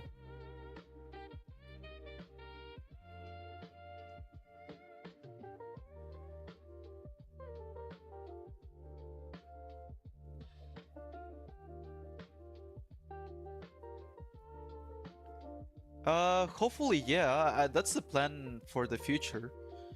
I want to. The reason why I'm working this like in the comic format, because like there's people saying that I should try uploading this on Webtoon, but the thing is that I mean I still want to upload this on Webtoon, but the thing is the formatting of that. So if I work this as a Webtoon format, I will need to adapt it later to a printed book, if that makes sense. And honestly, I prefer to go the other way around. I prefer to make the comic and then adapt it to Webtoon. So that's what I'm doing right now. And but yeah, sorry. I hope I answered the question. But yeah, I'm trying to hopefully in the future print the book and sell it. And the digital version will be for free. Exactly. Yeah, Webtoon is a different format.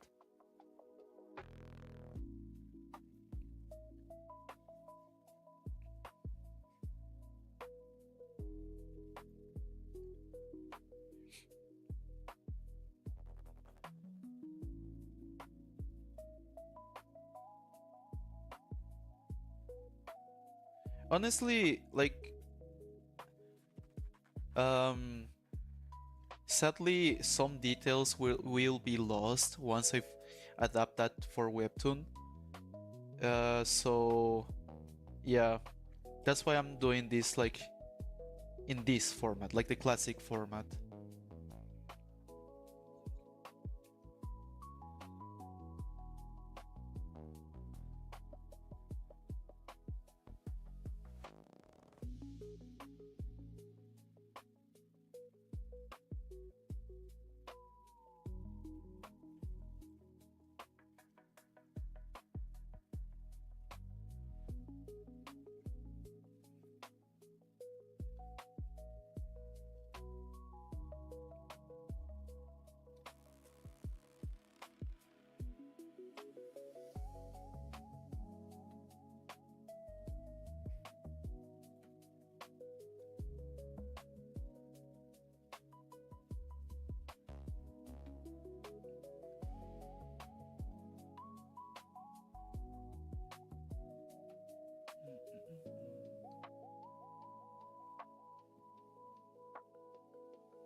So I'm almost done with the liner. I'll be back because like I want to wash my hands. They are sweaty as hell, and it's bothering me because it's like my hand is sleeping every time I'm drawing. So I'll be back in a few seconds.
All right, I'm back.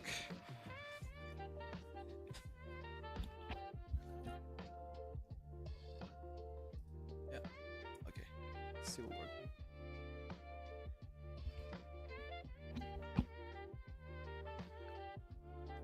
Okay, time to finish this.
All right.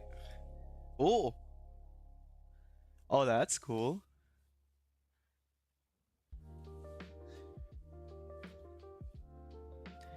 Well, I'm going to stay here for a little while, so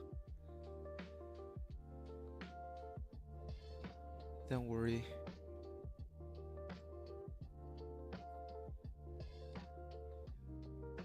I am going to stay here until I'm done with this thing.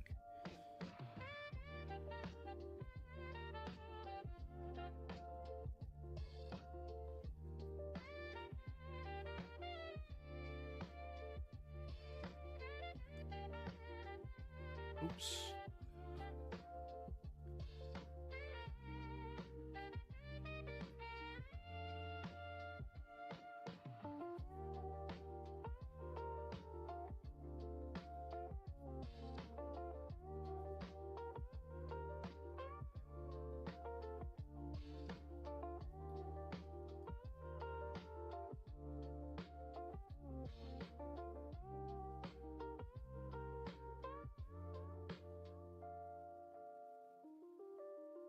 Oh, I didn't know that. I might look at that later on. That sounds interesting.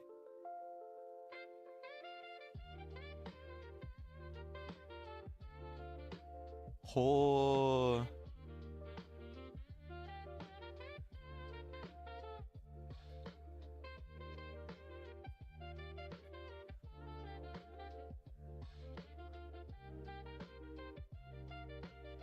that sounds really cool.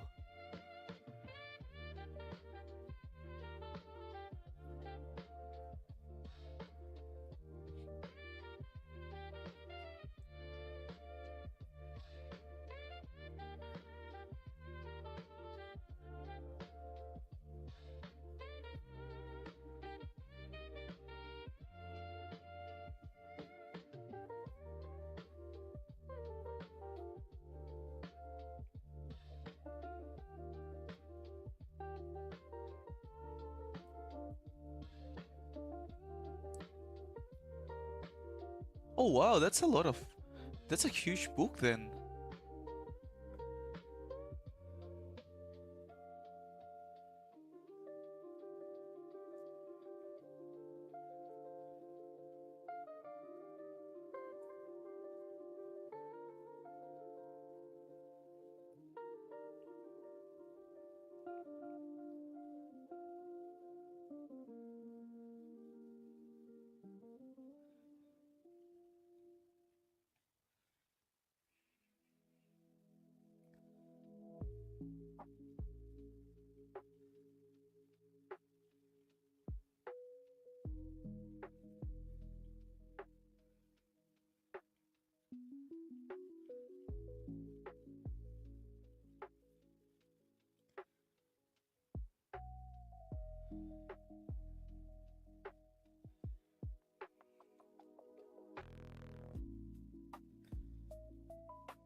That sounds like a fun story.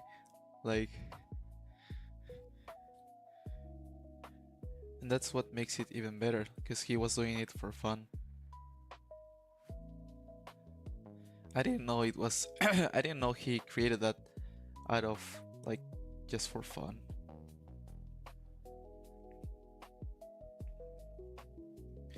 Oof, my voice crack.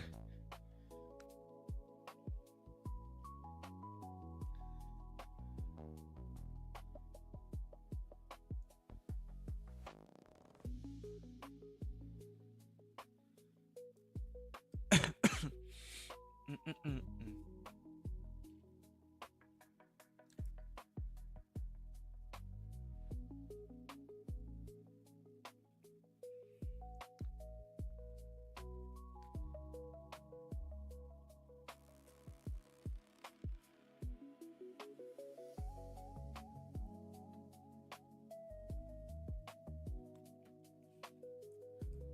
哦，that that sounds like heaven, to be honest.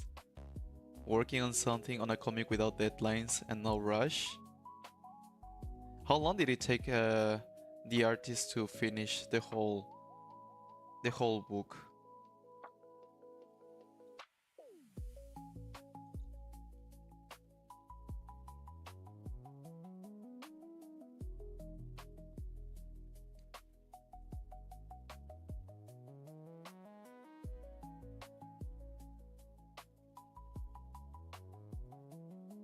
Oh no, wait. Okay, it's fine.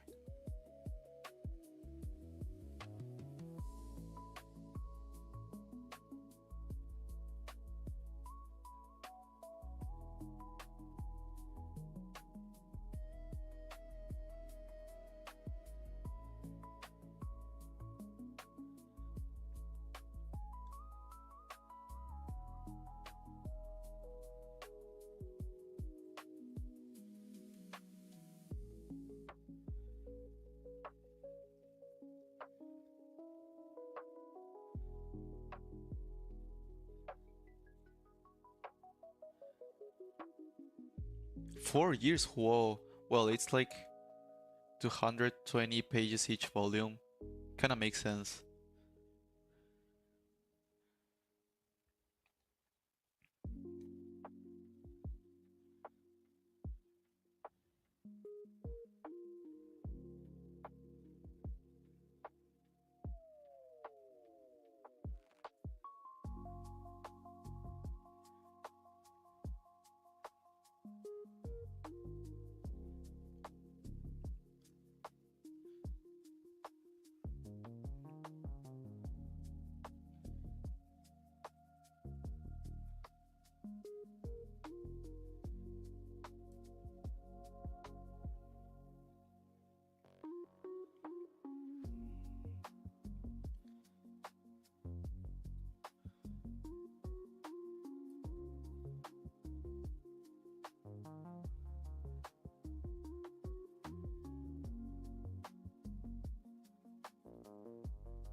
"32 issues worth. Hell yeah."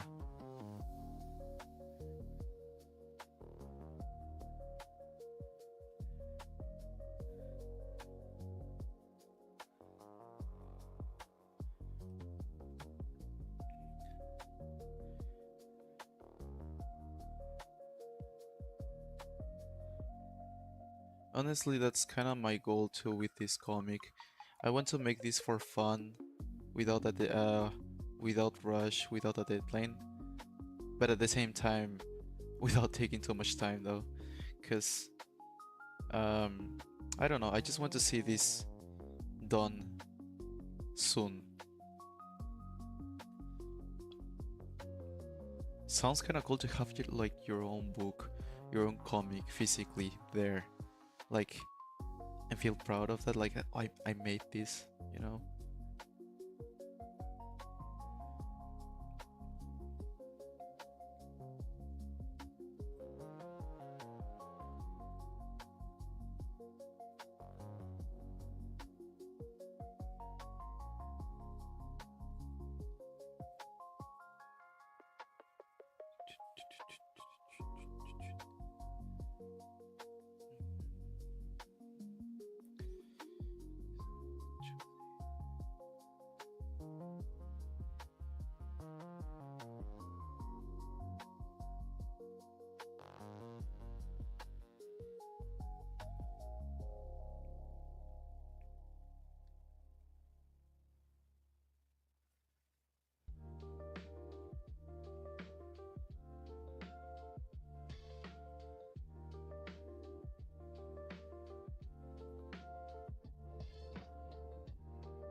Yeah, I have a feeling about that too. Honestly, like right now, even just working on this, I'm slowly starting to feel like more hyped about finishing the story because I just I don't know, I'm having fun with it. I'm having fun writing the story and like drawing all these scenes. I don't know how to honestly express it, but yeah, yeah. Imagine having like a really good comic or manga like on your name, and you have the book physically there as a proof. I don't know. I like the idea of that. But honestly, like even just having the book there, it just makes it feel more. Um, I don't know what's the word for that, but like you just feel like you achieved something, even though it might sell well, might not sell well, doesn't matter. Like having the book there is, it's insanely uh cool.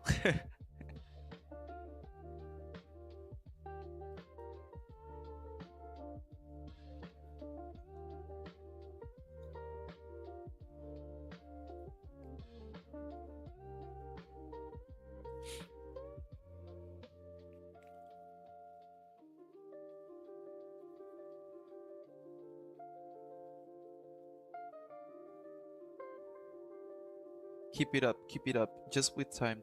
Take your time, enjoy the process, and everything will work. I think one of the most important things at the end is just to enjoy the process. If you don't enjoy working on it, like what's the point?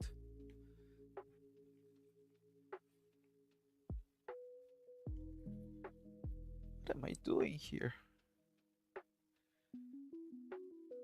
I want to have also something I can feel proud of.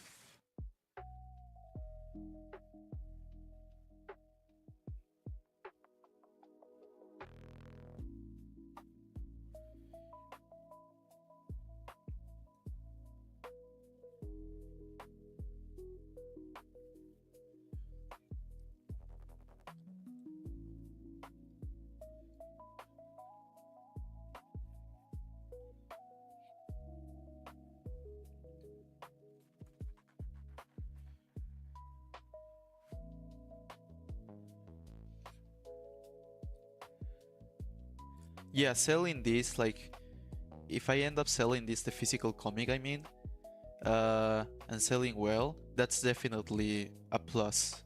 Something good. It just adds to it.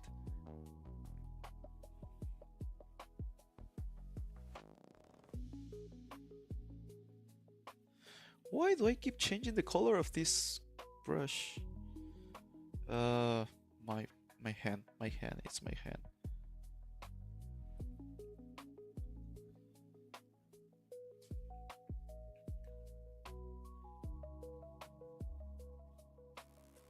Oh, that sounds cool. Yeah.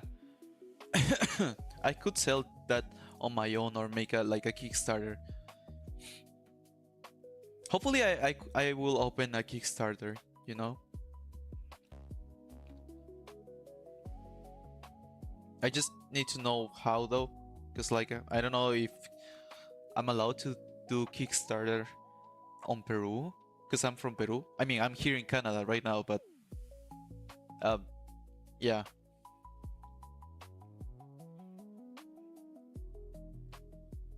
There was a time I was trying to do my research about uh, Kickstarters and all that, and for some reason it wasn't allowed in Peru, I think. I don't know now though. I think it changed maybe. Or maybe I just didn't know how to set things up. I I don't know.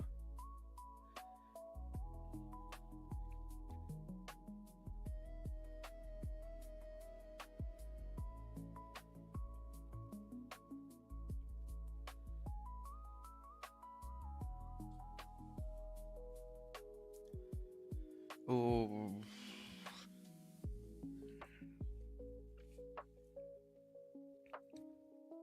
okay, I'm going to do something to this.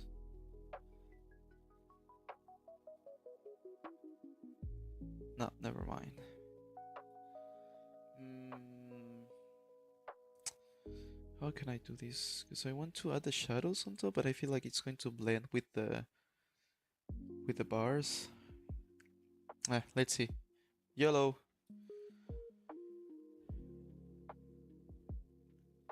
So the light is coming from the right. Sorry. Yeah, right. And I need to add the shadows like this.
Oh, that's good to know then.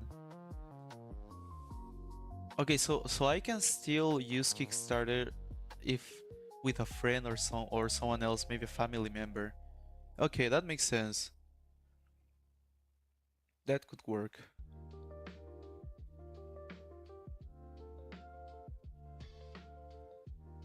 Yeah, I really want to end up like making a Kickstarter for this, to be honest.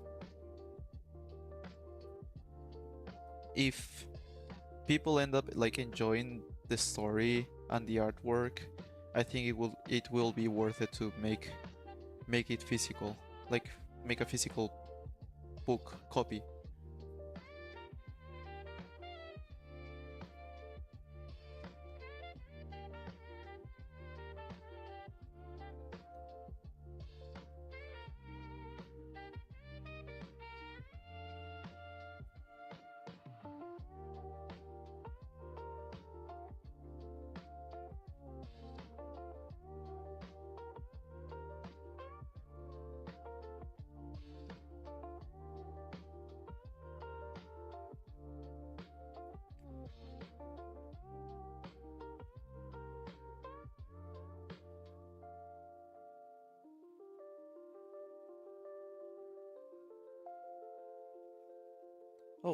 Oh, what am I doing? Okay.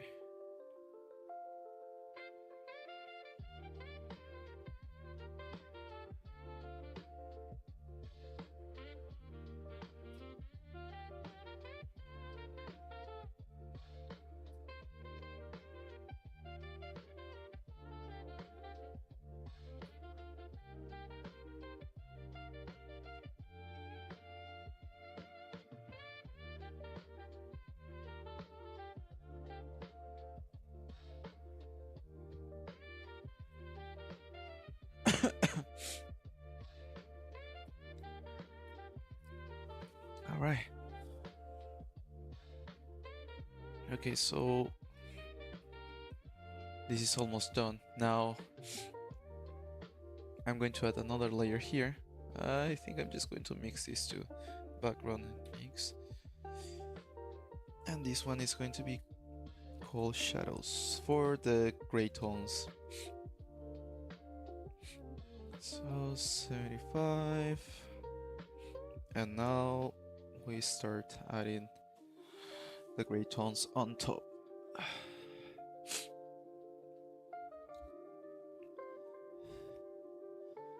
So let's see. Shadow will be coming from here, and the rest of this will be on shadow. Also this.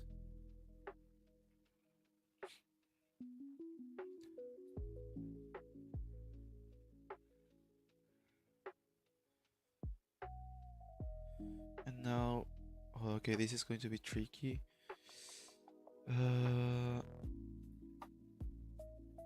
like this.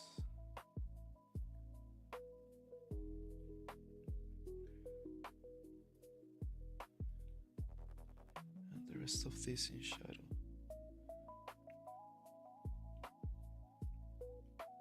Okay.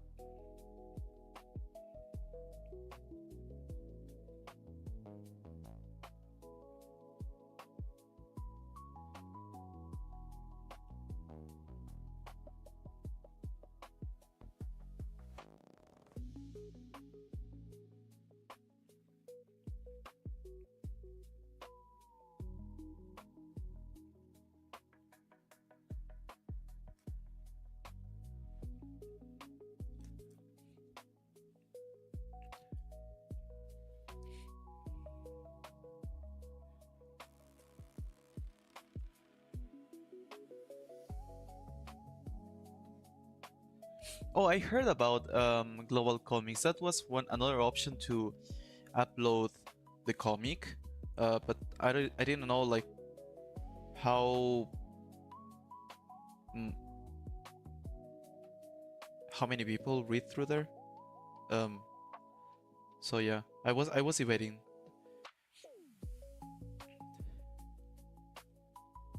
Can I sell physical stuff through Gumroad though? I thought it was only um for digital stuff.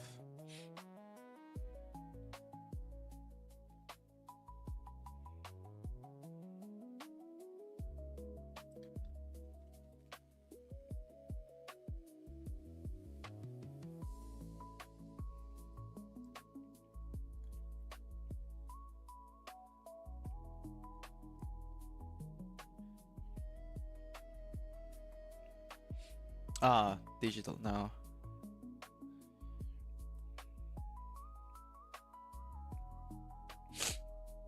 Oh, sorry. I'll be back.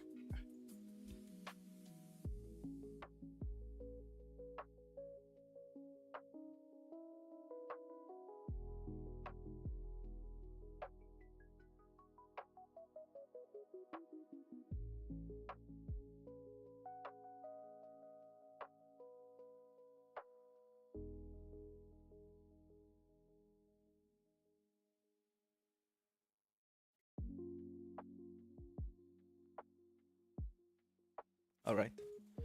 Uh. Oh yeah. I was going to say. I'm not really thinking on selling digitally because um, there are several reasons. One of the main reasons is that I want to use this comic to uh, gather an audience and reach more people. And the other thing is that uh, I just don't know if I'm going to end up like finishing this stuff um because I'm going to be working as a graphic designer, so or maybe on something else. I don't know. It depends. Maybe I'm just thinking too far ahead, but yeah, I honestly don't want to sell this. I was selling the comic digitally before, but it didn't do well, and I just wanted more people to know about my comic, so that's why I am putting this for free now.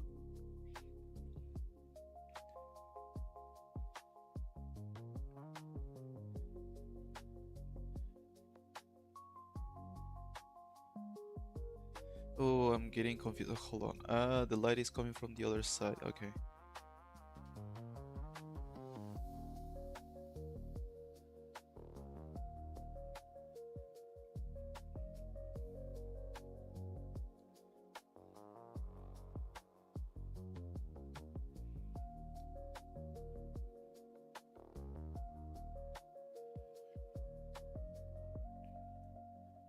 Yeah, definitely. I need to do more advertising, and I am really bad at that. I've been trying to do that with even my social media accounts. I'm just either unlucky or I'm just bad or both. So yeah, I'm just trying to take an advantage of this comic to gather more people and get an audience. And if the story goes well and people liked it, that's when I will sell the physical copy. I think that's the best thing I can do right now since I'm starting and since nobody really knows about my work. And I want people to trust my work, so I have to start from zero.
Oh yeah, my Instagram account was well, still dead, honestly. It's been a while since I posted there.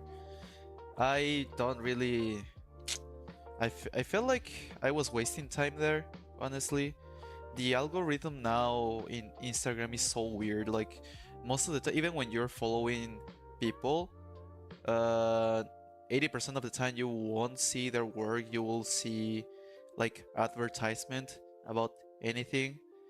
So that's why I'm kind of like deta- yeah, detached from that social media. But I am planning to go back to that uh, once this YouTube channel starts to grow and I start to gather more a bigger audience, because I think so far YouTube has been doing much better for me. So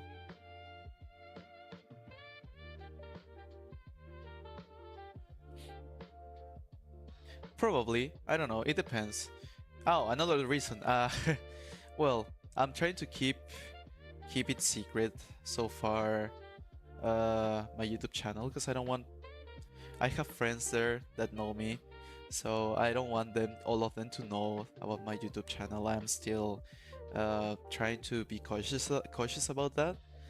Just because I'm still getting used to, to showing up on my videos and talking in English, and like my main language, my mother language is not English, it's actually Spanish, and most of my friends are from like Peru, they speak Spanish, and I don't know, I don't think they will laugh at me, but at the same time I'm like, I just want to be careful with that for now, and once things get much better, that's when I'll be like, you know what?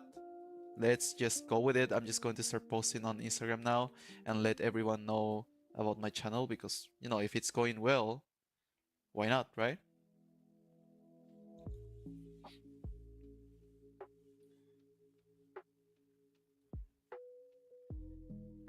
I know I probably shouldn't worry about that, but I don't know. I don't know. I just don't want to hear any kind of opinion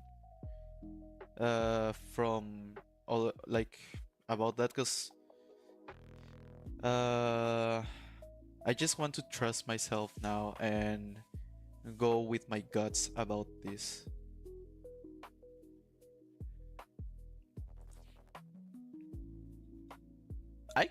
Yeah, I could try doing like Spanish videos in Spanish, but that's more work though, because I will have to make a different, like, translate whatever I'm saying.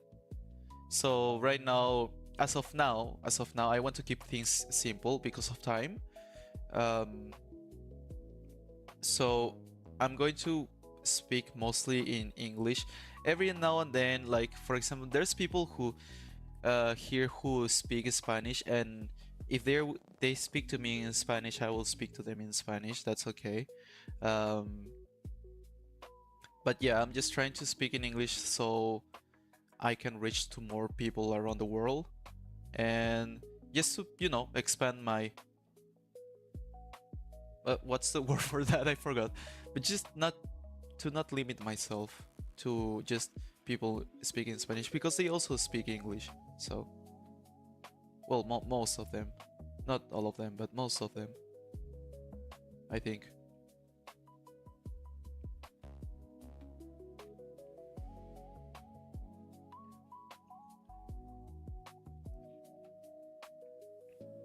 Yeah, it does. It does auto translate. It's not accurate though, but still works. Even now, uh, there was someone from Argentina speaking in Spanish, and the chat was translating that automatically to English, which was kind of funny because I understand Spanish. But yeah, it YouTube does translate everything. It's not 100% accurate though.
Okay, it's fine here. Uh,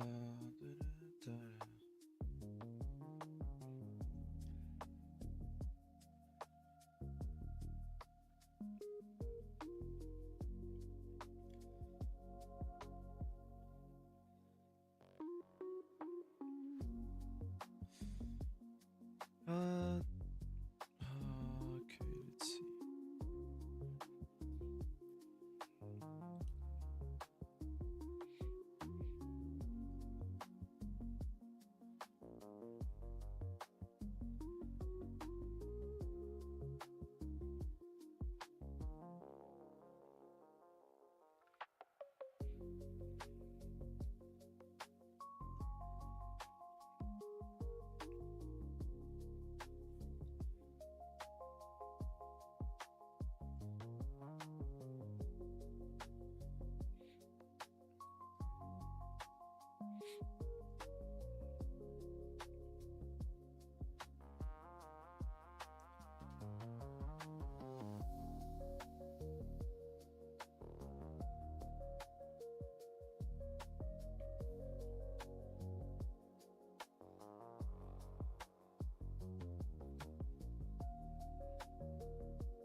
What do you mean? For my magic system, I don't have a magic system?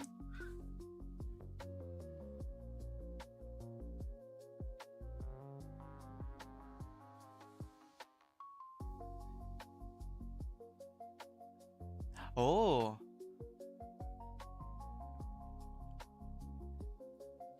I didn't know that. I thought the arrows will just go straight ahead.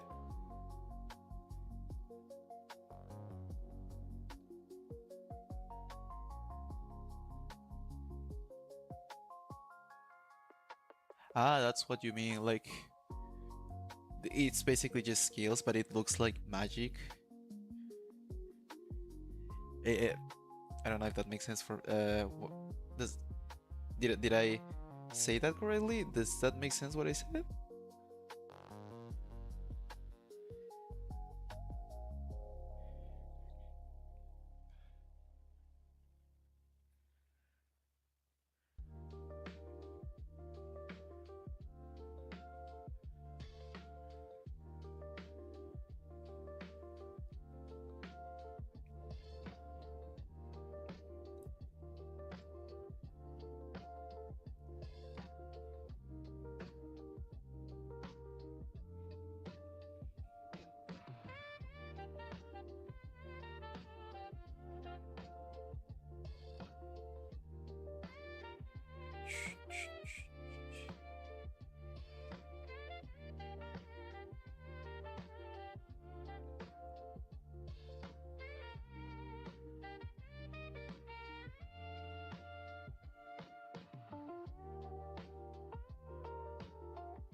Oh, that's cool. All right.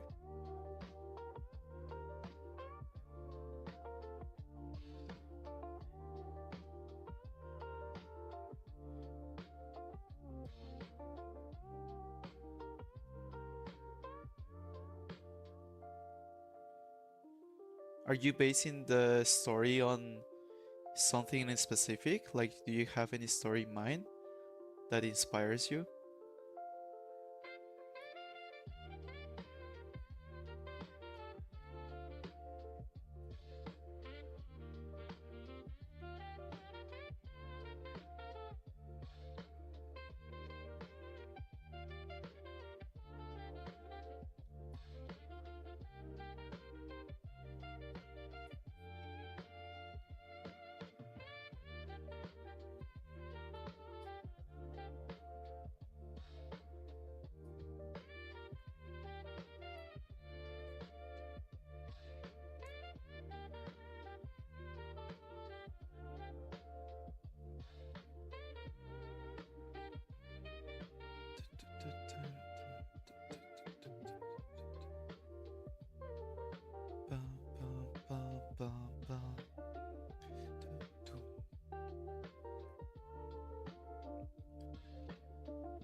Oh, nice. Honestly, I think the story is always good when you put a little bit of your own story there, you know? Because like you have the experience, you know? So it feels more real. I think I don't know if you guys played Expedition 33. Do you know that game? The the story is so good, the characters are so believable because like when they were writing for the characters, when she was writing about the characters, I think she said that each character is like a phase where she like is herself from different eras. Like I don't know, like one character is like super strict, super disciplined, and that's like from she she inspired that character from herself, like from years ago. And then there's other character where he's kind of like more idealistic or more emotional, and he will put these personalities from these eras of her into these characters. Does that make sense? I hope I'm explaining that right. I feel like I'm um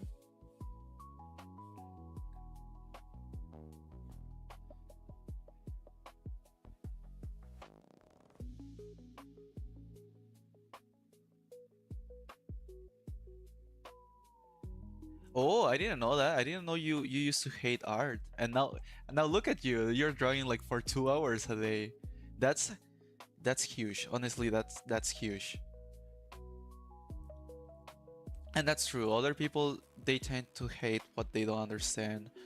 And that's, yeah, I do agree with that. It's good it's good to see that you're trying to teach, like you have a main message on your story.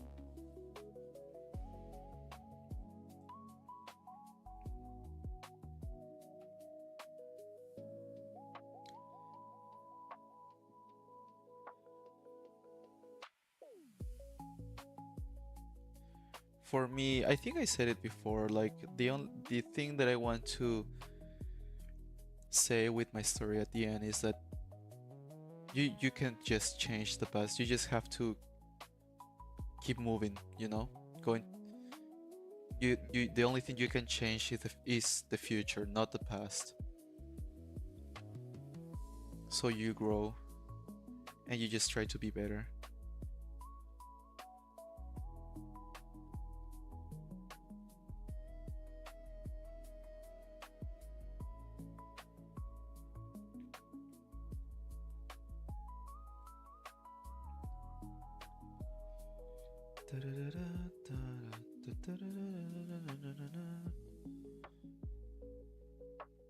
Oh, I forgot to add.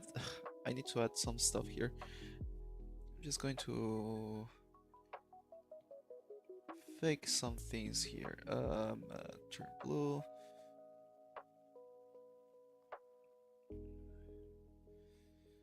Okay, I need to check my previous page. Right here. Don't mind me with the writing.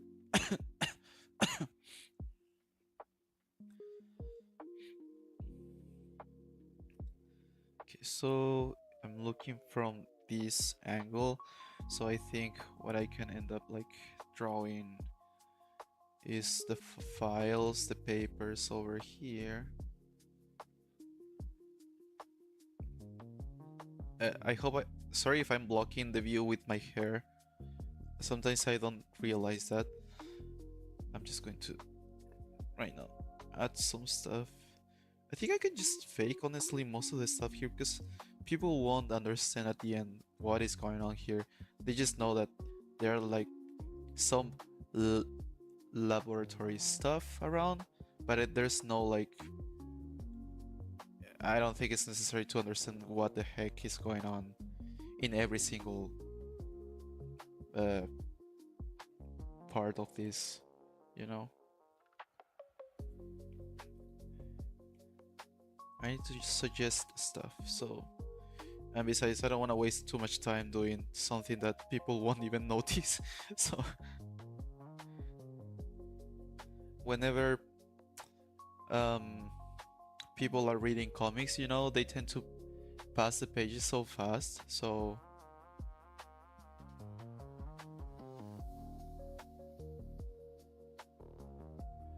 very rarely there's people that will stop for a while to check the art.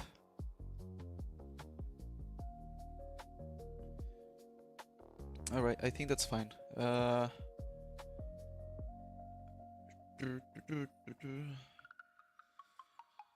Now I just need to add some extra hatching. Oh, and also the border, what watercolor border for the shadows, and that's it. That's all.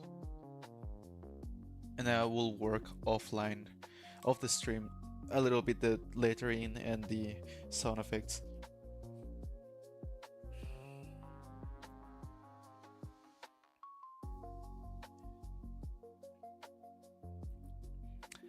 The layout, I tend to work on the layout at the very beginning, like the whole issue, and then I will start writing stuff on top. But then as I go, sometimes there are things that they don't really work well, or I feel like the pacing is not that great. That's when I will start changing things. For example, I think it was this page. This was completely different. I don't know if I still have the layout though, because I erase it. No, yeah, I erased it, but the layout of that one was completely different. So I just changed this. I think the shot for this one was the other way around. You were looking from the back of Eclipse, and then you were seeing the mutation like growing or something. But then I was like, no, it kind of looks like, I don't know. I want to use the last panel as the reveal, so I don't want to show much. And besides, in this second page, I have the same one, the same angle, sort of. So I was like, you know what? I'm just going to change the position of the camera from the back of the creature mutating or something, becoming a werewolf. And that's when we have the next panel that it's like a reveal of how the the creature looks now. And to answer also about the balloons and the story, it depends. Sometimes I'll be happy with what I just wrote, but other times I'll be like editing stuff around to make it look more natural. I think it was yesterday that I end up rewriting some stuff like around the middle, I think, with the battle with the creature, the other creature. So yeah, nothing is like settled yet until I publish it, you know?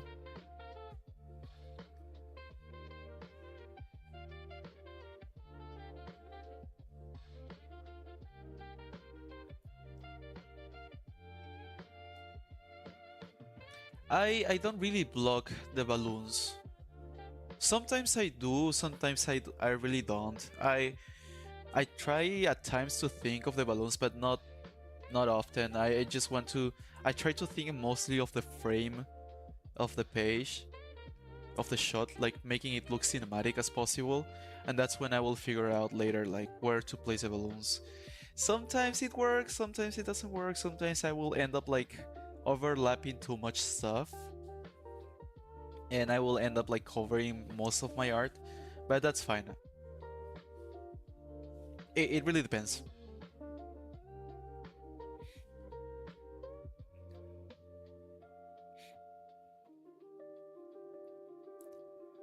The main reason why I don't really think much of the balloons yet on the layout, it's because I tend to sometimes change the dialogue and the spacing of it. So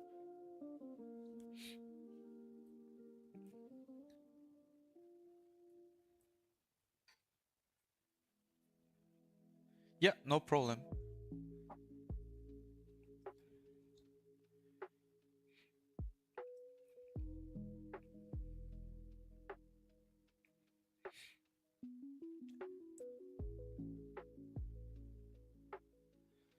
Oof. Okay.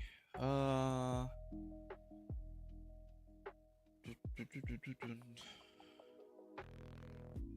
Okay, I'm just going to start adding some small hatching or cross hatching around.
Oh no, I do it all in one file.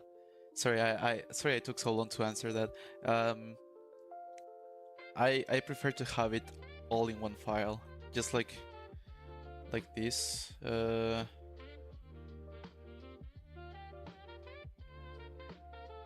Sorry, don't mind me with the lettering, like that. So I have the layers of the colors around here and the inks on top.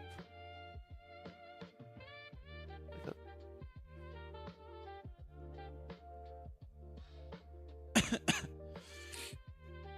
No, I cannot close this. Wait. I don't know. I find it much easier to have everything in a single file rather than exporting the black and white and then coloring on the others. Coloring again, because like if I export that in a JPEG, I have to then do the all the workflow for the so I can I can just use multiply layer and that's it. But I don't know, I just like this way because I can edit things later if something is kind of off, you know? Yes, I honestly that would be nice, like an artist edition or something, you know? So people can see the like the whole page or just the artwork in black and white.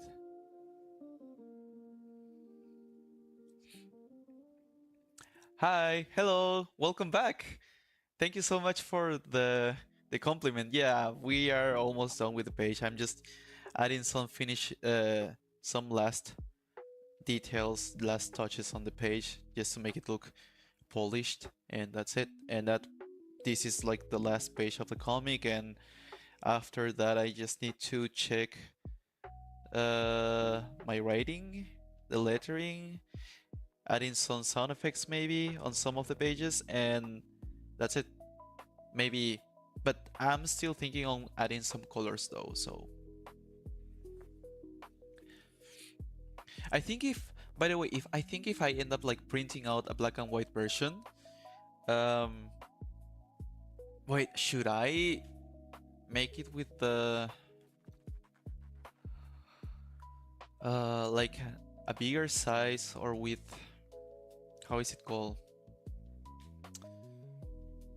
You know, like an artist edition, make it a bigger size in black and white without the speech bubbles, so you can see the artwork, or or is it better with the speech bubbles? I don't know.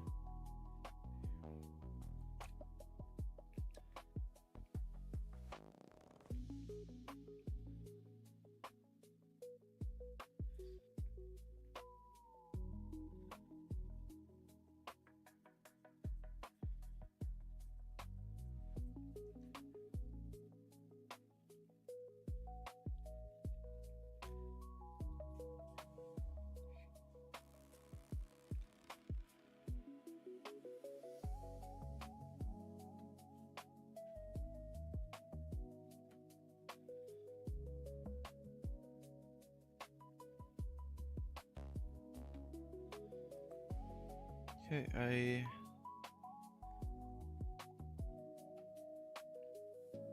all right then, in with the speech bubbles, I guess.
there are options definitely in the future for if I end up printing this.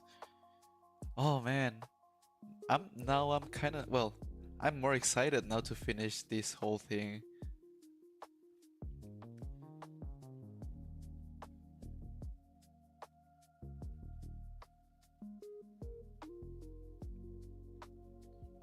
Hey, by the way, I don't know. I asked this previously, but nobody answered in the previous live stream. Sorry, but I don't know if you know. Maybe do you know if in the Fan Expo here in Canada, they they do portfolio reviews or something?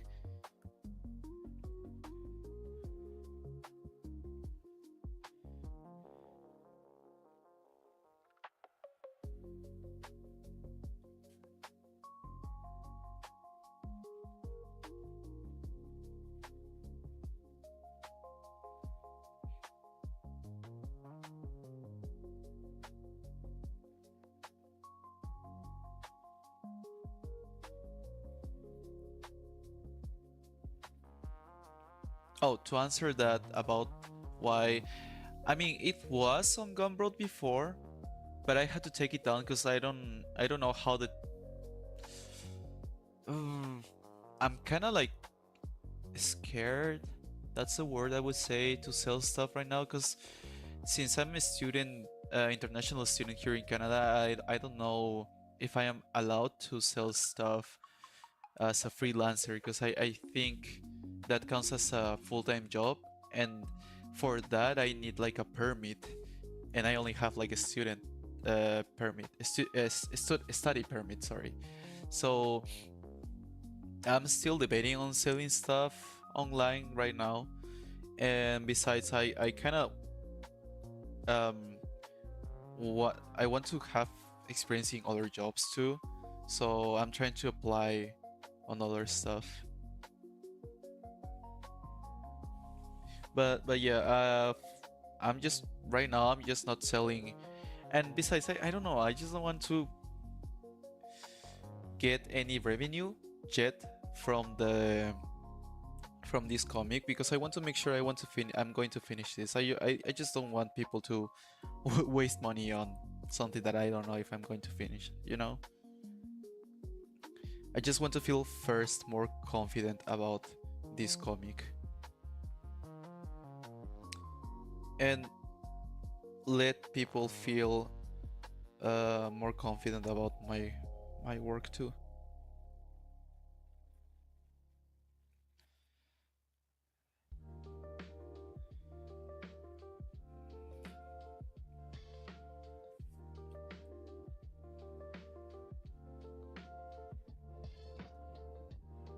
So okay, so most conventions they do have portfolio reviews.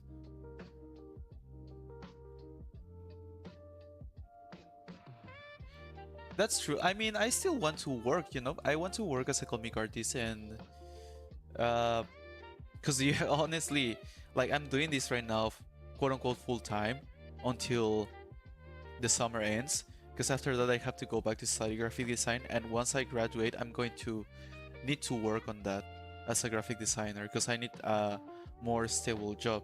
One of the main reasons why I came here to study graphic design, it's because the stability as a comic artist wasn't that the economic stability wasn't that great back then, and I didn't have that much opportunities to go to conventions to reach other people because I'm from Peru, and there are not that many contacts, I would say, uh, for like reach more editors and stuff. So I only worked for one company, sorry, and but sadly the the amount of work that I was getting through the year wasn't enough to sustain myself. And I tried doing commissions and all that stuff, but you know how is social media? It's really random. Sometimes it doesn't work, and it wasn't really reaching that many people. So it was tough, and that's when um my parents were saying like I should go to Canada to study abroad and maybe find like another opportunity in graphic design and so on. And so I decided to do that, right? Because like the opportunities here for studying here in Canada, I think they're closing or they're changing. I'm not really sure, and I didn't want to take the risk, so I just uh, I took that as an opportunity to find another career, another stable career. Even though I en- I don't quite enjoy that much graphic design as much as doing comics, to be honest. And funny thing is that in both careers, both are like very time consuming, which is the same.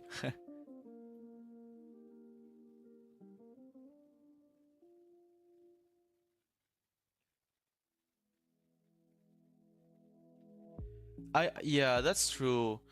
Many of the things are being taken by AI. I'm also scared about that. Like they say they have more opportunities, but at the same time we don't have that much. I don't know. I don't know. I mean, for graphic design, well, yeah, that's true. Yeah, I don't know. I am not sure what could happen in the future.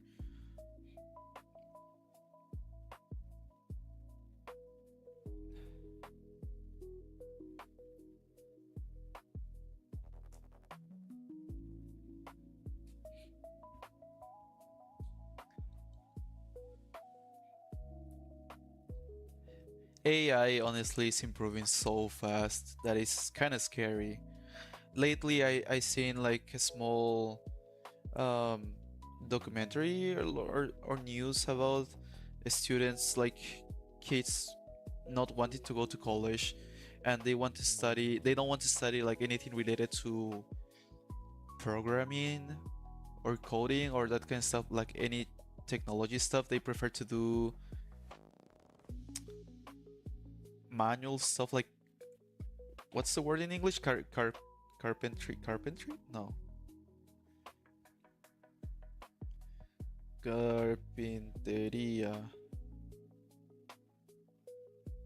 Carpentry? Yeah. Carpentry.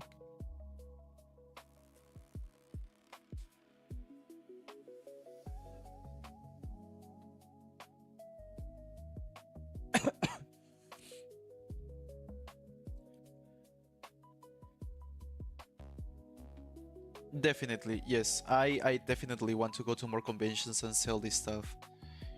I want to take that risk, honestly. I just need to get this done as soon as possible.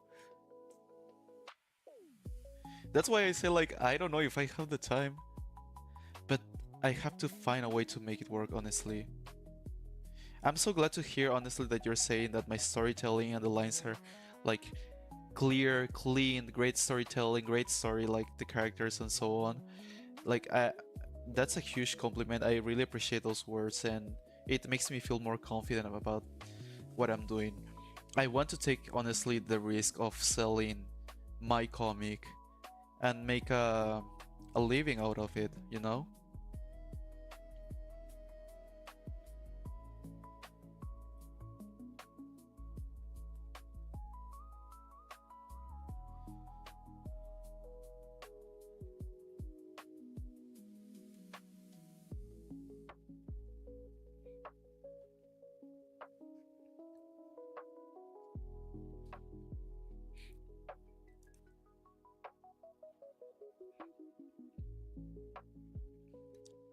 Yeah, I'm from Peru. Wait, you're from Peru? I think I said that before.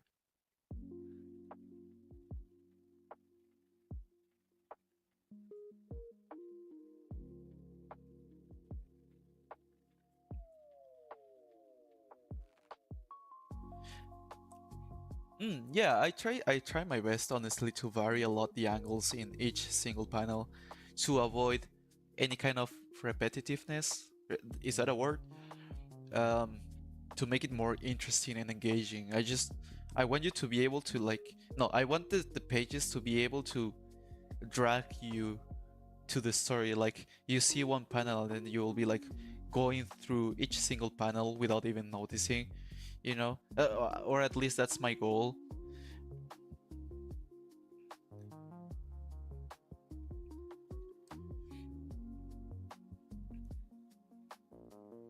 Oh, that's awesome. That's good to know. I I used to well, I was living in Lima before coming here. And Machu Picchu it is beautiful indeed. It is beautiful.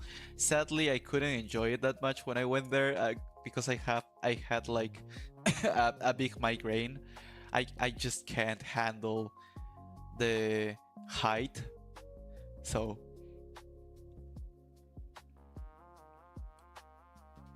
oh right, yeah, you're from Latam, yeah. Which place? Like which country?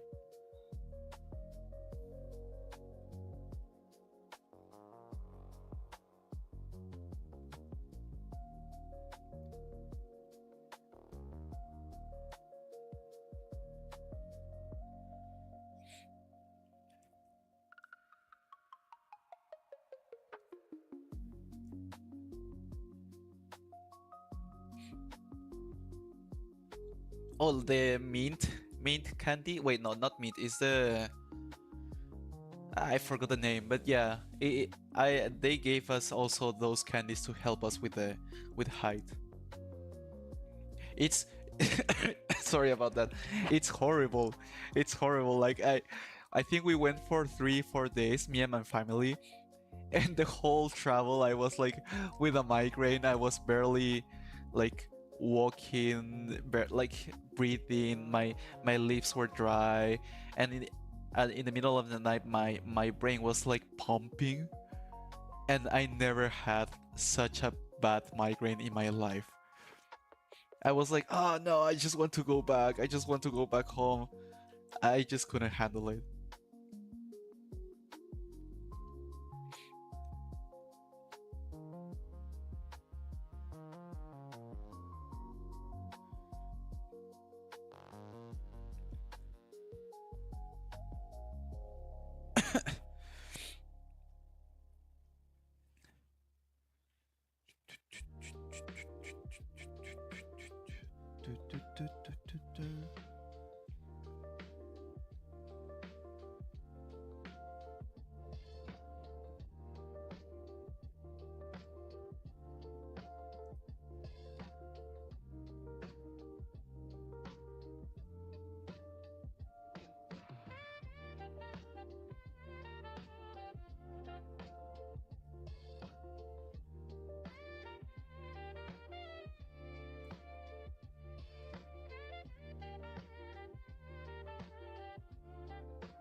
uh, that's a huge compliment saying that my work looks like from DC.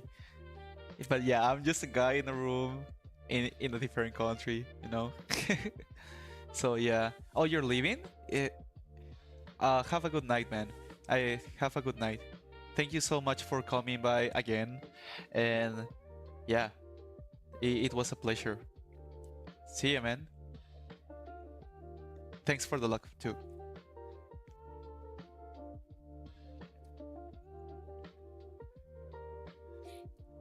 Comics Legends. I was very lucky to sign up months ahead to hike the. What? You hiked the 2 mountains? Holy cow, you must have like a really good like stamina or something. That's insane. We didn't do that. Like we didn't sign up for that because I knew I was going to die if I tried that, honestly.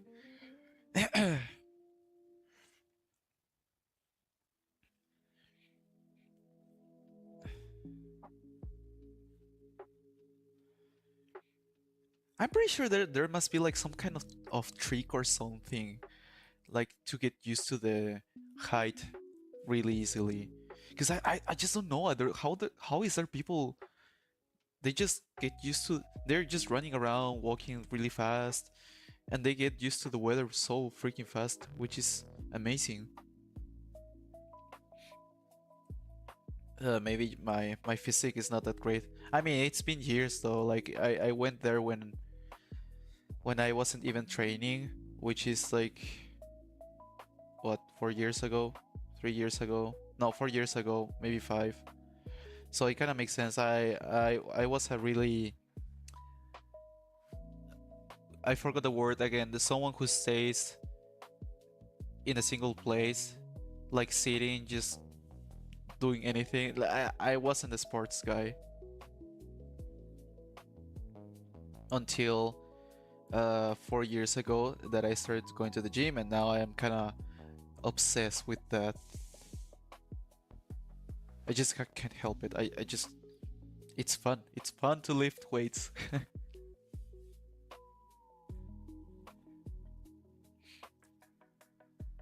Sedentary, yes, that's the word. Yeah, some people say that you have to, like, the first day just relax and not move that much, because otherwise it is going to hit you really badly the next day or something. I didn't listen to that. I was jumping like a crazy guy, and well, you know the rest, I think. Well, not jumping, but I was kind of like walking fast, moving around. I couldn't help it.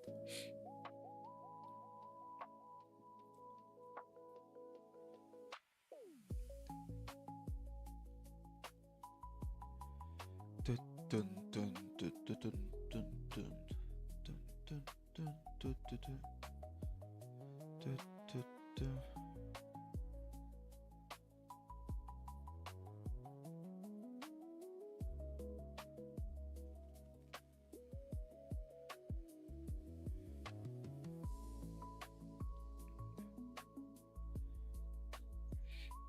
Da, da, da, da, da. I forgot what I was. I was going to do something.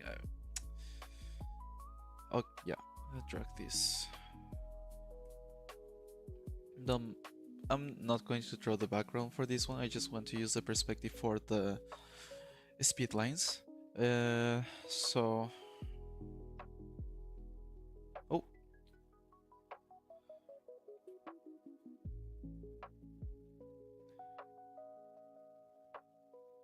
I think there should be. Yeah.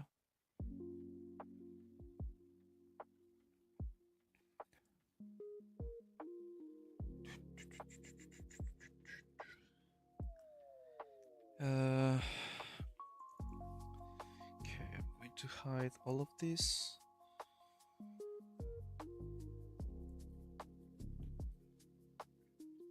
Create a mask, and we move this all the way down.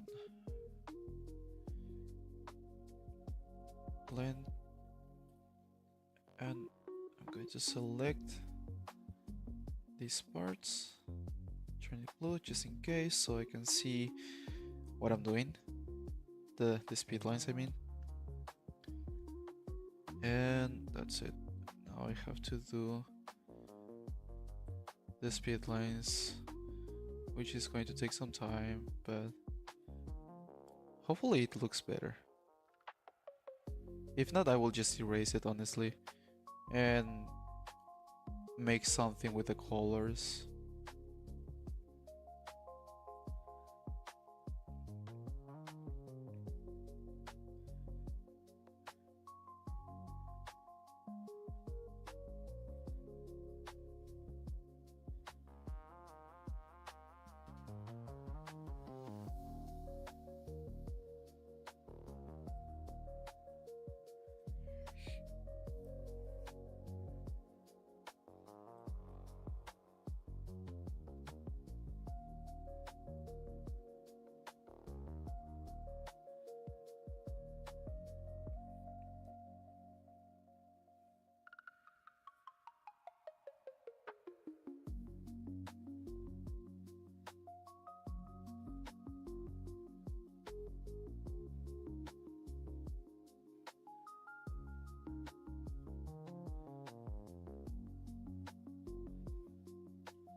Oh, sorry.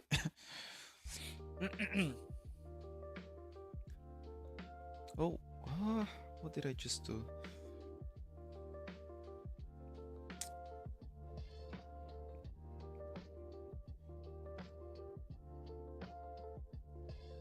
There we go. Easy peasy. Well, not really, but yeah, it just took time.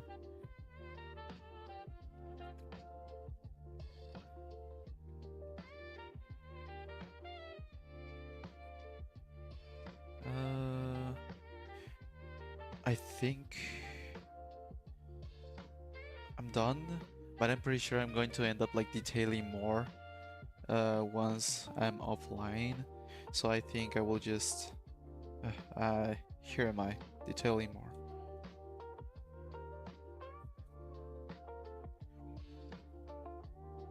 Okay. All right.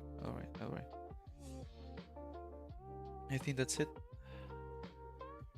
That's the page. That's the page. I'm done. I'm finally done. Oh. It's kind of early though. For me, it's 7 p.m. I'm going to finish this. See if it needs more the detailing or something.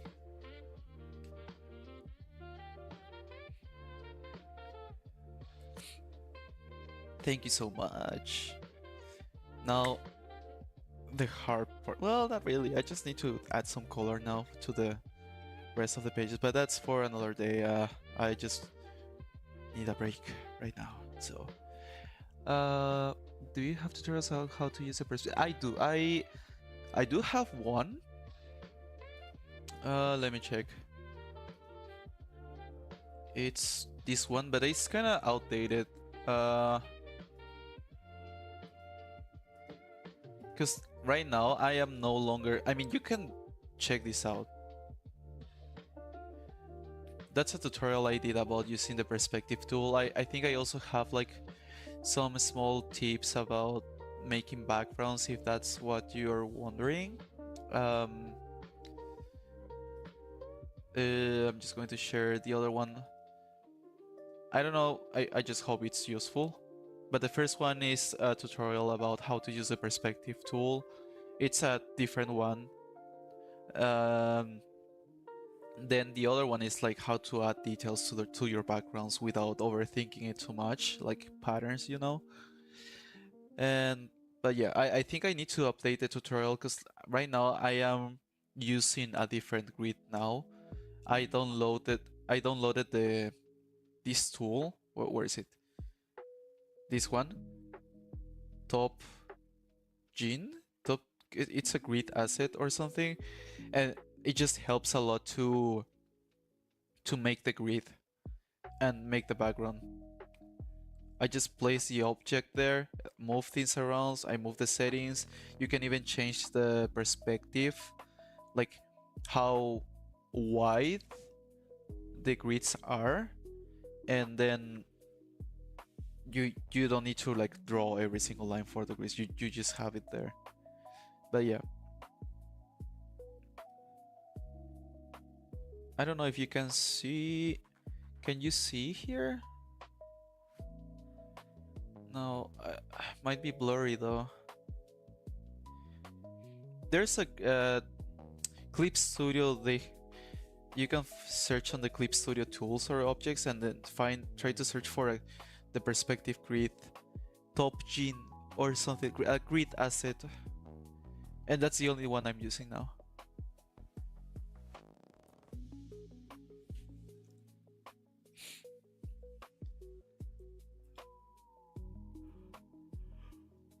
All right, okay. I think that's it. That's it for today's live stream. And then, oh, I finished this in 4 hours and 30 minutes, 33, but it's fine. I thought it took me longer. 4 hours doesn't feel like 4 hours. 4 hours and 30 minutes. Feels like more. But yeah, All right, guys. I think that's it. That's it for today. I need to go. I need to take a little break. And let's see when I'll be live streaming again because I also need to add some colors to this.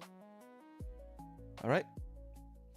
Thank you so much for staying. Thank you so much for coming by and for chatting with me. And yeah, thank you so much. Bye bye. Take care. See ya.